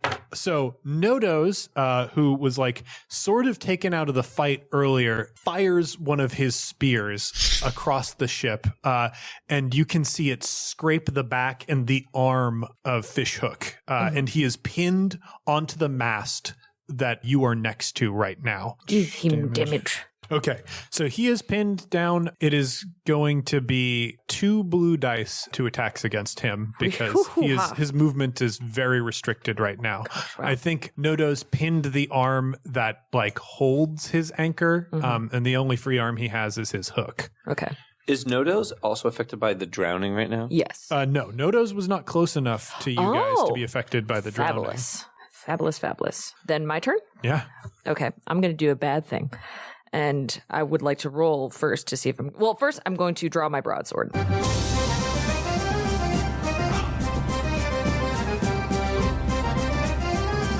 Yes. And... So you're going to have to describe drawing this Final Fantasy the broadsword. Yeah. Okay. That's it. So the great sword. The great sword. Is Franz Fishhook a nemesis? Yes. Okay. What's the difference? Nemesis. Learn the game, Liz. No. No. We'll discuss it later. It's not important right now. So yeah, describe drawing this Final Fantasy as great sword, and please, because the audience has not seen your back with this injury and this torn shoulder, please describe your shoulder. Okay. What I imagine is where Gable is, the sun is coming up, or is up. The sun is shining directly on this copper mask that they've been wearing, to the point where it just looks like a beam of light and it's shining right in the captain's face. Seeing that there really are no other combatants in the area, and seeing that their enemy is basically pinned down, Gable is going to take their time here, because they're somewhat detached at this point, to the point they're starting to forget why they were here in the first place. So Yeah. Gable very slowly takes off their mask. So Franz has a full view of their face. They don't unsheath the greatsword just yet. They take it from the sheath from around their neck, put it on the ground, and begin to peel off their big black coat. Yeah. And as such, very slowly pulling it over their injured shoulder, where they're just wearing a, really, honestly, it's just a tube top, because there's really no reason for a tunic, and it was mostly torn off anyway. After that's done, like seeing a shoulder that's bled and mangled, Gable picks up the greatsword and begins to slowly unsheath it. While Gable is unsheathing this greatsword, we can see behind them, like entrapped in the cargo net, because I think they fell when the ship was like righting itself, is the bishop from the Church of the Slain God. And they're sort of peeking up, like we can see from behind their mask what they're seeing, and they are seeing the back of Gable's shoulder. Would you like to describe that to the audience? On Gable's back, at first glance, all you see first are a bunch of sailors' tattoos. They're very spindly, a lot of words, a lot of faded designs that you can tell have been gathered over the course of many, many years. Decades old, even though Gable doesn't seem to be as old as they would be. All of these are faded, so much so that you can tell that it's almost unnatural, that things just can't stay on Gable's skin. Because these tattoos were placed there to distract from two vertical scars. Not just scars, they're full-on gashes that never healed. It was as if you get a cut that you never got stitches for. They're very, very deep in like a vertical equal sign along their shoulder blades. And they're so deep, you wonder how they survived whatever wound And how happened. their arms could like move after that. How that's even possible?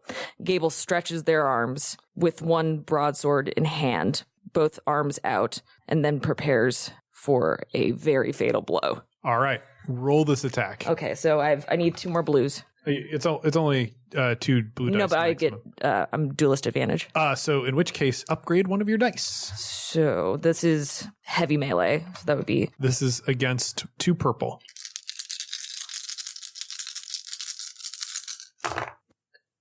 three successes and 2 advantages. Get him. 3 successes, 2 advantages. What is the crit on your greatsword? 2. 2. So you can spend those 2 advantages to perform a critical attack. Yes. Okay. So here is what I'm going to do. I will move a fate point back from my column into yours. And you mentioned earlier that Gable was sort of like fading into violence. They've almost forgotten why they are here. And like they've taken like this ceremonial time to unsheath this great sword. And as they pull the great sword out, there's that and like the sound doesn't stop. It sounds almost like singing as the sword moves through the air. Gable moves the sword with an ease and grace that should be impossible. Even for someone as physically imposing and as strong as Gable is, something this large should not be able to move that quickly. We cut to Gable's gray eyes, and they dilate. And that dilation starts to take up to the point where it looks like Gable has no iris. And then to the point that Gable has no whites to their eyes either. Gable's voice calls out in a yell. And that yell harmonizes with a sound coming from the sword. And it sounds for a moment like a choir. And we cut to Franz's perspective. As this sword is swinging down, we can see at the base of it something tease up. And then as the voice harmonizes with the blade, it spills out over the sword a waving, burning fire. Then we hear the impact of a heavy blade slamming down on rotting, desiccated flesh as Franz Fishhook's good arm is separated from his body, as well as a good chunk of his shoulder. He falls to the ground. You could see that he was trying to stop this blade coming in with his hook arm. The hook caught your blade and then got cut in half as his arm was separated from his body. And he was mumbling something in that language, that horrible language that he spoke his drowning spell in earlier, and that filled you with rage. And you felt that radiate through your being as you brought that sword down. And then the violence is gone. Suddenly, once more, you are Gable, the Gable that you have been on this ship for this many years. Your senses return, and you realize what's exposed. So I didn't kill him? But he's out of this combat.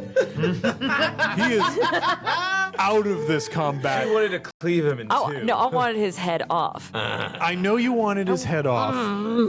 This is, so when Johnny was alluding to someone being an adversary earlier, this is a privilege that adversaries get. When you kill them, I decide whether or not they are dead. Okay. Franz Fishhook has been defeated because, like, what is the damage on that sword? 4. +4, so that's 4 plus like 3 is 7. So 7, Yeah. and plus your hits. So I think you had 2 successes, right? Yes. So that's like 9 damage total that you're doing, and it was a critical hit. So like this dude is defeated. That is not an issue. It's just I will decide when he dies, and he may be important to me later. But you have dealt him a blow that should have killed a normal person. Yeah. And he is also on fire. We can see we can see his body on the ship. Gold and silver flames tease at this massive wound that has been dealt to him, and he is writhing, screaming. You can see, like, you've realized your coat is gone. You're holding a sword. The flames are receding from the blade, and you can hear the screaming of the bishop behind you. They are like holding their holy symbol and like screaming something in that language that you know well.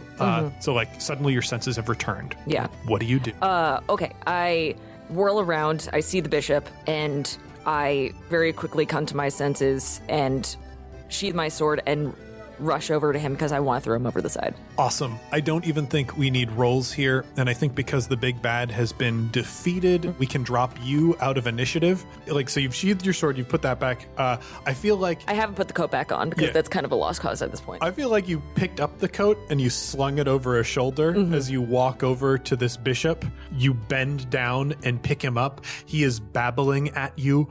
And we can, as the audience, we get some translation of what he's saying. Fallen one, cursed, deserter. Those are all coming through as he's talking at you. And you drag him across the ship as he is shouting these things, and you bring him over to the side, holding him over the edge. Yeah. I bring him up and I hold him deliberately so he gets a good look at my face. And I say to him, "Tell everybody." And I throw them. He falls. Tell everyone. So I think you're assuming that he lives for some No. reason. Oh. I'm not assuming. I don't know. Oh, that's right. Oh, okay. I like that. Yeah. You're saying, tell everyone I was here and then kill you. Yeah. No, I get it now. Tell everyone. And then we see him fall, screaming like all of the horrible things that you could say to an angel who is cast down.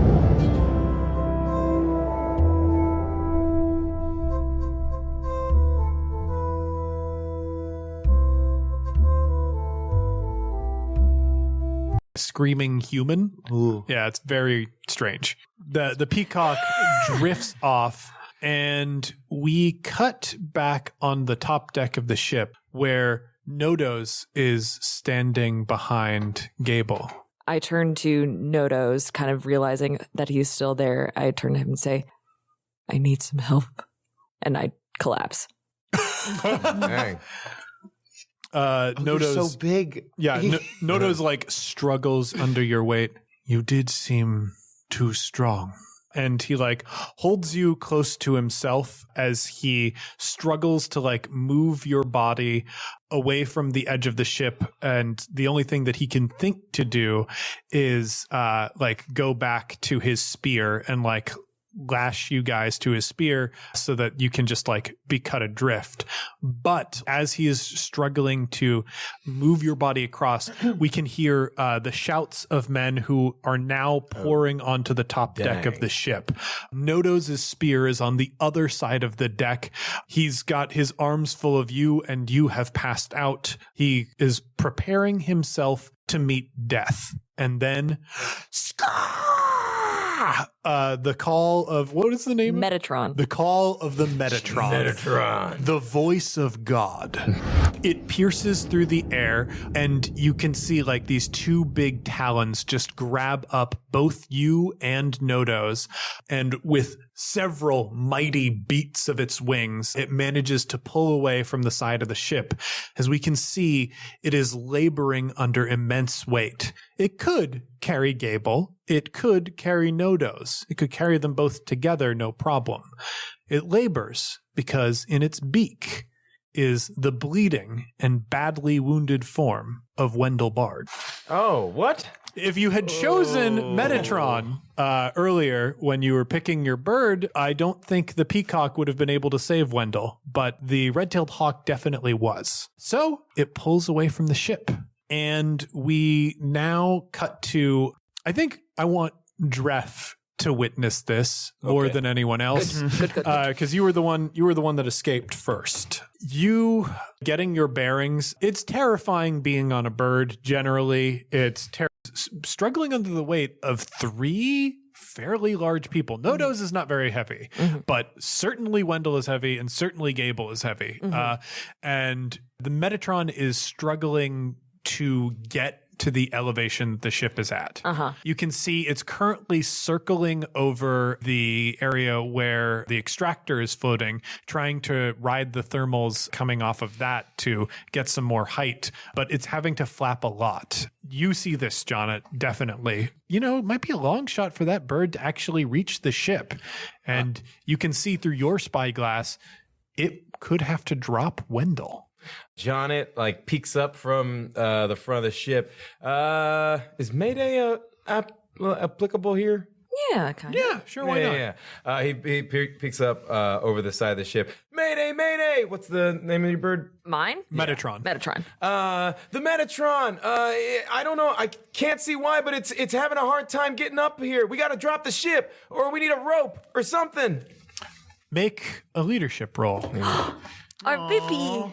Beautiful boy. What's that against? I'm going to make it 2 purple. 2 perp. People are looking for purpose right now.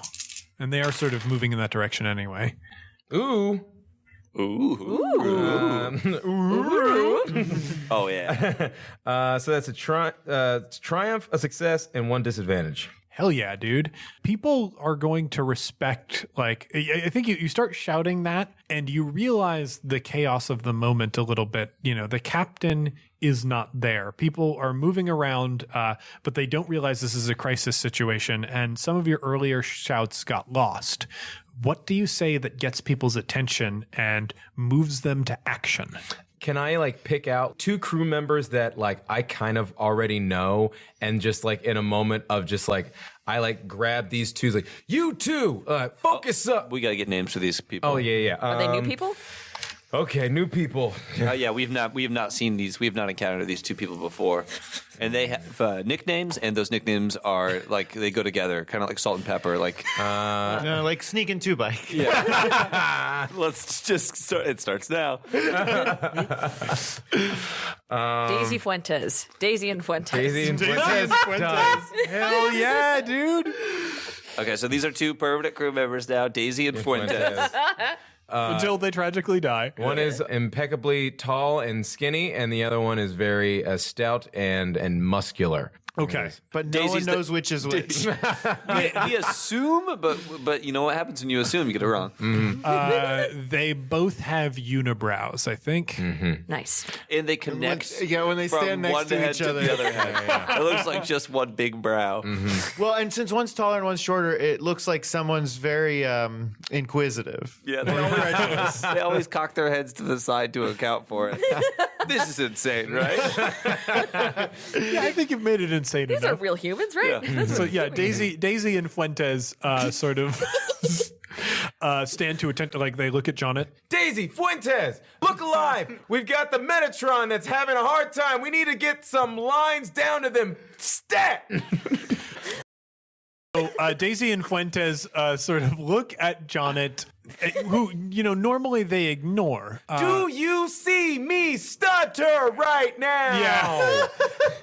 He's radiating authority. They look over the side and they can see that Metatron is struggling. I think Daisy is the first to act. Whether Daisy's the tall one or the short one, we'll never know. But they run over and grab one of the ropes on the side of the ship and sort of rappel down to the bay where the albatross is being attended to right now. And they hop aboard that albatross and take it moving over very quickly to Metatron. And I think Metatron will go to Metatron. You are next to Nodoze. Nodoze is awake though, so he's probably the most able to. Well, yeah, I mean, classically, he's awake. Yeah, First time he's ever Can't go slept. sleep. That's his whole thing. and Nodoze's large, unblinking eyes are just sort of focused, studying Gable, who is fading in and out of consciousness. When you fade into consciousness, Gable, you can hear the labored breathing of Metatron as it's and it does sound like bad sex noises. Bad sex noises. Just bad to hear. Bad to hear. Yeah. Bad to hear in your tabletop role-playing podcast. There's out of only nowhere. one context where that's good to hear, and it's during sex. Any other time, you're like, someone's having sex near me, and I don't need to hear this. Yeah, someone's having sex. It's not me, and that's not good. It's not me, and it's so close to me. And, Especially for a podcast, because that's right in someo's ear. Yeah. We've learned a lot about Can you responsibility. put just in that one moment, can you put it all in the right channel? Yeah. Casey, you heard that bad instruction. Hi, Casey. How's it going? I'm Hi, Tyler. Casey. Hi, guys. Hi, Casey. I hope we keep all of this in. Casey, keep all of this in. Okay. Casey, you know what to keep in and you know what not to keep Is this in. So all of it? Casey Neoscum? Yes. Hi, Casey. Casey Neoscum is his Neoscum. last Oh, name. I was assuming we were talking to my dog who died when I was in grade school. Hi, Casey, Casey. can you I hear hope this? you're having fun in heaven, chasing all the bones. I thought we were talking to Casey Anthony, the murderer. Oh yeah. Well, no. She's not in jail, so. Casey, you can take that part out. Okay. That's all of the internet that we've used up, and we're done. We're done. Yeah. So I don't even know where we were. Oh yeah. Casey Anthony. Nodoze and Metatron. You can hear the labored breathing of this bird, and you can see dangling in its beak Wendell. Then a shadow sort of passes overhead, and passing beneath is this albatross ridden by Daisy. And this bird's got to drop a heavier person. It's either going to be you or it's going to be Wendell. Both of you are very injured at this point. Well, Wendell ain't heavy. He killed his brother. I hate you. Well, I've been sitting on that for quite a while, so Is Daisy allowed to ride the bird? Gable was pretty. I'm not. I can't control what people are doing. There, I think there that- are I three think that- I'd birds. be happy about it. I think but that what Gable is learning is that their bird rule isn't necessarily strictly followed by everyone on the nobody show. really respects the bird. Me. Well, we've and all my- been on the. We've all ridden the bird. And What? No one's supposed to be in the birds. It's kind of like when the parents go out of town and they're like, no parties, but they're like, well, I hope they have a party. I hope it's cool. I put hope these- Steve's there. His muscles are so big. I bet he's a good kisser. I hope my kids aren't lame. God, I wish they would kiss Steve. What I wouldn't give for my kid to kiss Steve. With his baseball hands. Big muscles, Just 2 white round globes. his lacrosse legs, and his big brain. Yes, two sticky legs with netting for feet. Oh, Steve's going to be a state senator or a chief of police one day. I love Steve so much. Steve won't answer my It calls. doesn't matter who. They save the bird. Thank you. That's what we were driving at. You made the rolls, they saved the bird. I think y'all land on the deck together. Both Gable and Wendell are worse for wear. As soon as you land on the deck, Nodoze has Gable in his arms, and he has covered Gable up with their coat. That's a good boy. He looks around. We need medical attention as quickly as possible. A couple other crew members come over to do the not insignificant task of lifting up Wendell and Gable and carrying them to the medical bay, where I assume we find Dref. Yeah, so Dref is doing better now because there's nothing left in his stomach. Yeah. But he is like still kind of in a panic. He's like stripped off his coat, which is like just disgusting at this point, and is like cleaning himself in a wash basin. So he's kind of like stripped down to his kind of skivvies when everyone like burst through the door. The one thing he did do was put the captain in the captain's quarters. So the captain is immediately in his quarters locked away, and Dref is alone in the medical bay wearing his underwear. There are a bunch of people in this room. It's chaotic. They dump Wendell onto a table, and Nodoze is like making sure that Gable is lowered onto a cot. And there are people like nervously standing around because Wendell is like has a hand that's incredibly badly burned, and Gable is bleeding a lot. Like Who looks worse for the wear? they are both terrible. Okay. Yeah. Right now, Gable has no hit points, and essentially neither does Wendell. Like there are people who are sort of like concernedly looking on, and Nodoze like looks at them very seriously. I believe these two require privacy. And there are some people like confused looking around like we normally just sort of watch.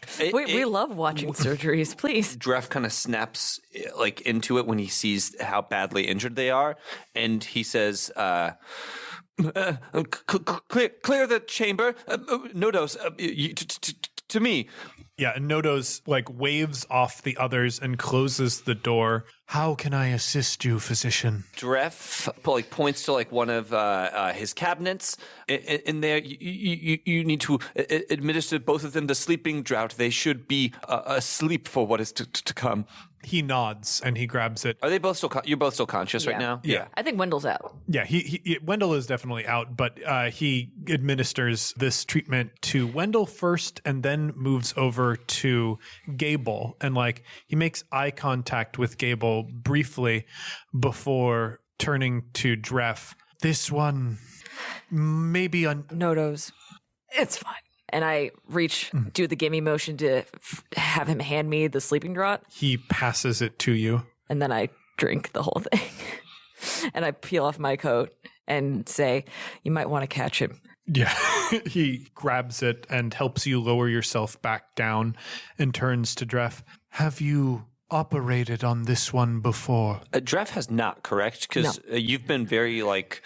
Both you and Travis have been very cagey. Dref has had some suspicions as to why, because most people, like if they get cut or whatever, they'll go right in and get stitched. But Dref has no real inclination as to what would be either one of your medical cases. Did we discuss Travis's healing at all? So Travis heals, I think, at a normal rate. Okay. One thing that Travis does not have to worry about, though, is infection. You are freed from age and disease. It's not a huge deal. Even if you get a big cut, it's not as big a deal as long as the bleeding stops. So Nodoze turns to Dref and like very seriously, and any stare from Nodoze is so very serious because he rarely blinks.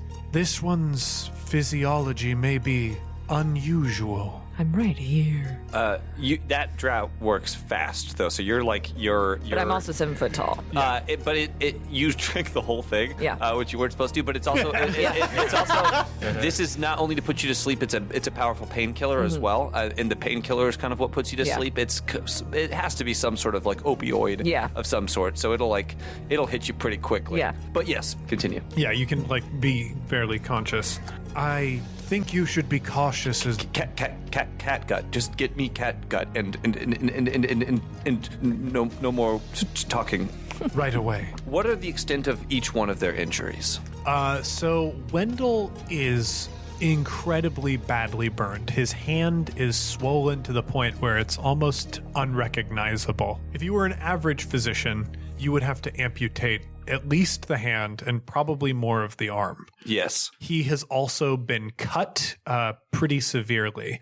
Gable's injuries are not as overwhelming. They sustained some smaller wounds in the fight. The big one is the hook that they got in their arm and shoulder. Yeah. That is bleeding quite a bit, and it's a nasty, nasty cut. Yeah, it's basically like all the way through the snoo. The hook's gone though, right? Hook's not in. It just went straight through. Okay, so Dref has a decision to make here because, as we all know, Dref is a practitioner in the necrotic arts. Dref believes that a normal physician would amputate Wendell's hand. Dref believes that he can save the hand and some semblance and some function of the hand by infusing it with necrotic energy, basically letting what is dead remain dead and letting what is alive remain alive, and having those two things work in tandem with each other. The problem here is that most people don't take too kindly to having necrotic magic work through their body.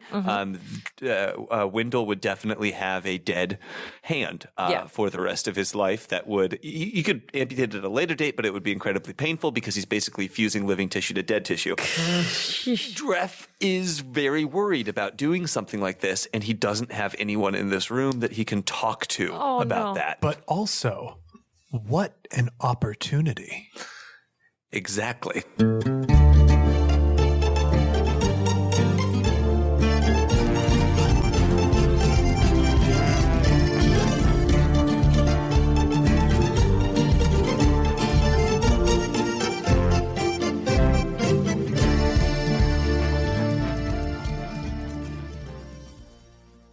Hey heroes, and welcome to the mid-roll for the 10th episode of Skyjacks.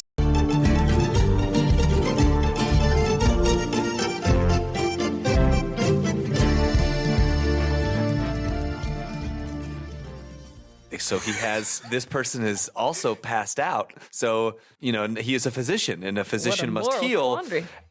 And their quality of life, the quality of life, a person with one hand versus a person with two hands, with life as a skyjack, and a fighter at that, looking at a hook or any sort of hand prosthetic, his life is in a pretty bad way. I still think that Dref has this, he is torn between these two things because he knows that he can do something. So instead of making that decision, he is going to draw a luminary and help that the luminary can help make this decision for him. Is this diegetic? Does he have a deck of luminaries in the room with him? Oh, I thought I'd find you here. Oh, that's so interesting. So Dref has no sort of specific religion in mind, but is that more interesting to put it in the game that he has? And he's never really needed morals because it's more like science. You could even do a sailor's reading, which will tell you something. Would Wendell have cards on him? I don't. Yeah, I think also it could be very common that everybody just has a set of luminaries. Too. Yeah, I can show up and you can ask me, and I can be like, I don't know, ask the cards. We don't. Yeah, we don't. I don't care. No. I don't think we even need you for that because we are definitely going to need you for the other. Maybe a card falls out of Wendell's pocket or something like that. I do like that Dref would leave this up to luck and chance, to a certain degree. So I do like. I don't know that. I think that in the immediacy of this, it would just be the type of thing where he would flip a card. Mm-hmm. Yeah. Maybe Nodoze has cards on him, or would Gable? Well, I think Nodoze could be like, "What do you want to do?" And he'd be like, So Dref and Nodoze are both looking at Wendell assessing his injuries. You look strained, physician. Something weighs on you. Nodoze, do you have cards, luminaries on you? He doesn't say a word. He just like reaches into his pocket and flops the deck on the table. When did we decide that Nodoze is a haunted butler? Just now. Dreft takes the deck, cuts it, and then flips over the top one, and it's the soldiers. Ooh, the soldiers is an interesting one. Más interesante. Yeah, but it's all true. Once again, Ilamat, a game for your haunted butler. A game for your haunted butler. Okay. The soldiers' themes are death, deception, and memory. Oh, shit. Well, Okay, well, that's it. Yep. Death, deception, and memory. Yeah. He flips up the soldiers, flips it down, hands the cards back to Nodoze, and he looks at Nodoze, and Nodoze has like unblinking eyes. Mm-hmm. Leave the room. If you hear screaming, do not enter. And do not allow anyone but Gable, Travis, or Jonnet to enter. He looks at you for a second, making very firm eye contact, and then looks to Gable, who I believe you're on the very edges of consciousness right now. a little bit high. What do your eyes look like as he sees you right before you pass out? Glazed over. Yeah, so you're far gone. And then he just nods and exits the room. Okay, I'm going to roll this divine magic check on him to Hell yes. try to save this arm. I'm assuming this is a difficult check. Yeah, I think this is hard. Oh boy! Oh no! Oh boy! So Oh boy! it's a triumph, but it's technically a failure because it's so it's a triumph and an advantage and a failure. Okay, so we have to go, like, you're trying to save the arm. Yeah. No, I'm trying to save the hand. Trying to save the hand. Can I throw something out? Yeah. So it's a triumph and a failure. So the specific thing that I'm trying to do didn't work. I think it worked too well. Basically, what I'm trying to do is I'm trying to connect this dead tissue with my magic to living tissue. Mm-hmm. But the magic was too powerful, and the dead tissue went way further than I thought it was going to go. The whole arm is dead at this point. You have killed the entire arm. He will not have feeling in that arm. However, there's also a triumph here on the table. I think that arm is going to be much more powerful. Yeah. Yeah. But the thing is, even through this sleeping drought and this pain drought that I gave him, I think that this is one of the most, like, having part of you die is one of the most traumatic and painful, like, things imaginable. So I think that he is, like, up and, like, he can't feel it anymore. But in this instant, as this dead tissue is, like, taking over his living tissue, it's like a battle inside someone's body. Oh yeah. So I think then he sits bolt upright, and obviously he grabs you with his new zombie arm. Oh yes. And he lifts you off the ground and just screams in your face for a while. I think he like pins me like to inside of the cabin, and I'm like clawing at his arm. Wendell, and his eyes are like rolled into his head. There's nothing of Wendell in there, yeah.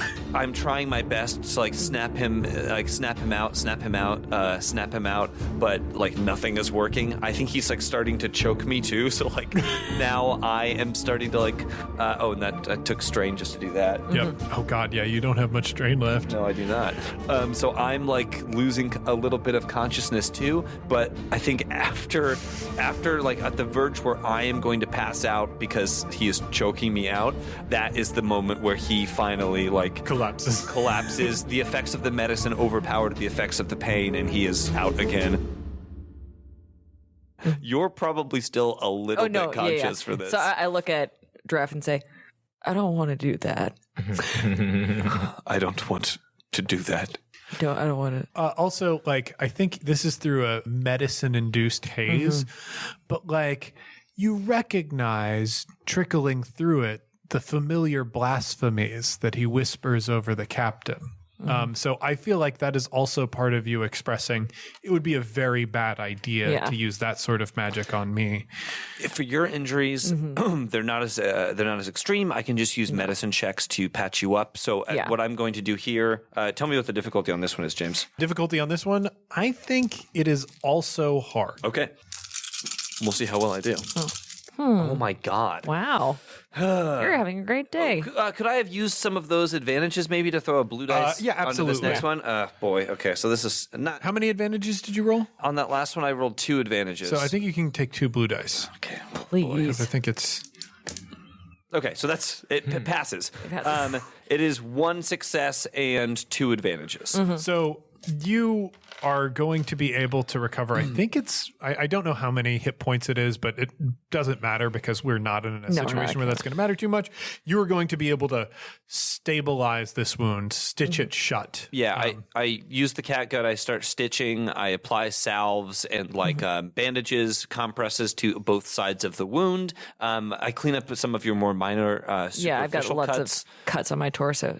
as well. Those this- just take some stitching. I finish stitching Wendell as he is, calmed down and is passed out. I can also use divine magic to try to increase or to not necromantic magic. Necromantic magic. I can just use regular divine magic to try to speed the rate at which you would heal.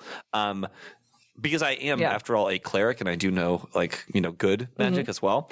So I think I'm going to do that. That's a regular check. Let's not talk about necromancy like it's bad. No, it's not bad. No. It just exists. It's dead. And I'll use one of the advantages that I got on that last roll. And this is more of a group thing to just try to speed their recovery. Yeah, I think you're chanting over them. Yes. Oh boy, that works. Yeah, so it's 2 successes, just straight up 2 successes. So this one is more something that I'm practiced in, confident in, and as you both kind of drift off into this semi-drug induced sleep, you notice that I think Gable was going to be talking a little bit. So before we A little yes, bit. usher them to I sleep. think I'm a little bit in and out because I think I'd like to talk to Dref a little bit. Yeah, Gable's both 7 feet tall, and as we know, not exactly the same as a human. The tincture that you issued them, I think, does separate them from the pain and is going to make Gable a little woozy, but it's not necessarily going to put them out. Yeah. Which is also another alarm bell to you that something is off. So I finish with, he puts me down and I finish with his wounds. I move over to yours to stop the bleeding and start stitching you up. So I am stitching you up as you're still aware. I never thought I would be one of your experiments. It's interesting. I'm merely stitching you up. I'm not, there's no experimenting. We're going to have to tell Nodoze to do a title change. Physician is that's not it. You're not physician. It's part of it. I am a physician. Well, you're more than that. Lots of different things. You're more than you seem as well, Gable. Two of a kind, birds of a feather. Woo. I wouldn't presume to include myself in whatever you are. I have my suspicions. I'm sure Nodoze has his suspicions as well. Wendell is groaning in the corner. I think that you are extraordinary. No one's called me that before. I cannot believe that to be true. Maybe a long time ago. But you are not human. Do you want to see him? Do you require medical attention that would necessitate? Yes, I would very much like to see them. I turn around. Yeah. Hold on. I do have to know. I feel like Dref might respond to, do you want to see them differently? Yeah. You have no idea what that could refer to. Well, so I did see the scars on your back when you came in. Okay. But I didn't. Yeah. But you're my thing is that you're probably propped up right now, so your back is to a wall or something like that, so I can't see them. So yeah. I kind of since your body's probably going numb at this point, I lift you forward, and then look at the scarring on your back. And it's so hard to focus on it. You do it's good that you puked everything out of your body earlier. It's good that happened. Because it's a little bit dizzying looking at these scars. They sort of seem to shift. Did it hurt? Oh, yeah. Oh, yeah. It still does. Does it? Is there anything that I can do? Not what I can do, but I can do. I've tried. That's sort of the point, I suppose. I'm never supposed to forget. Have we labeled what Gable is at this point? No. Am I allowed to like make any sort of assumptions? Yes, I think you are. Especially someone. Depends how much you know about lore, how much. I have forbidden lore as one of my skills. Forbidden lore or like religious knowledge, and you should be extensively trained in religious practices as you are very familiar with divine magic. Do you want me to roll for this? So yeah, Okay. roll away. What's the difficulty check? I think this would be hard. All right, let's see. And when you say it, you have to say that you've heard deep space pilots talking about them. Oh boy, so this is good. This is 2 successes. Yeah, I think you jumped to a pretty soon conclusion. I think I've had like guesses about this for quite a while. You're an angel.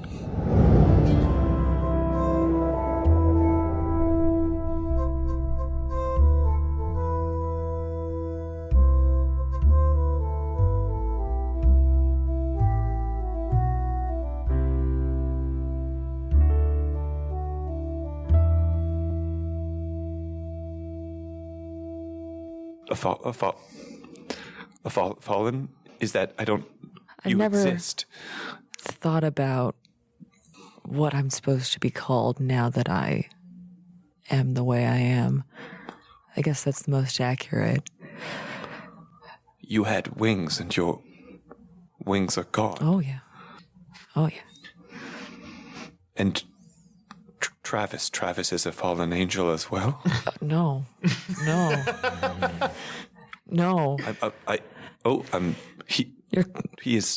He's not like, he's old. I don't know anything else. He's real old. Tell him how old he is. He'll like that. don't know how old he is. He's how real old are you? Oh. When did time start? That's a good point to cut.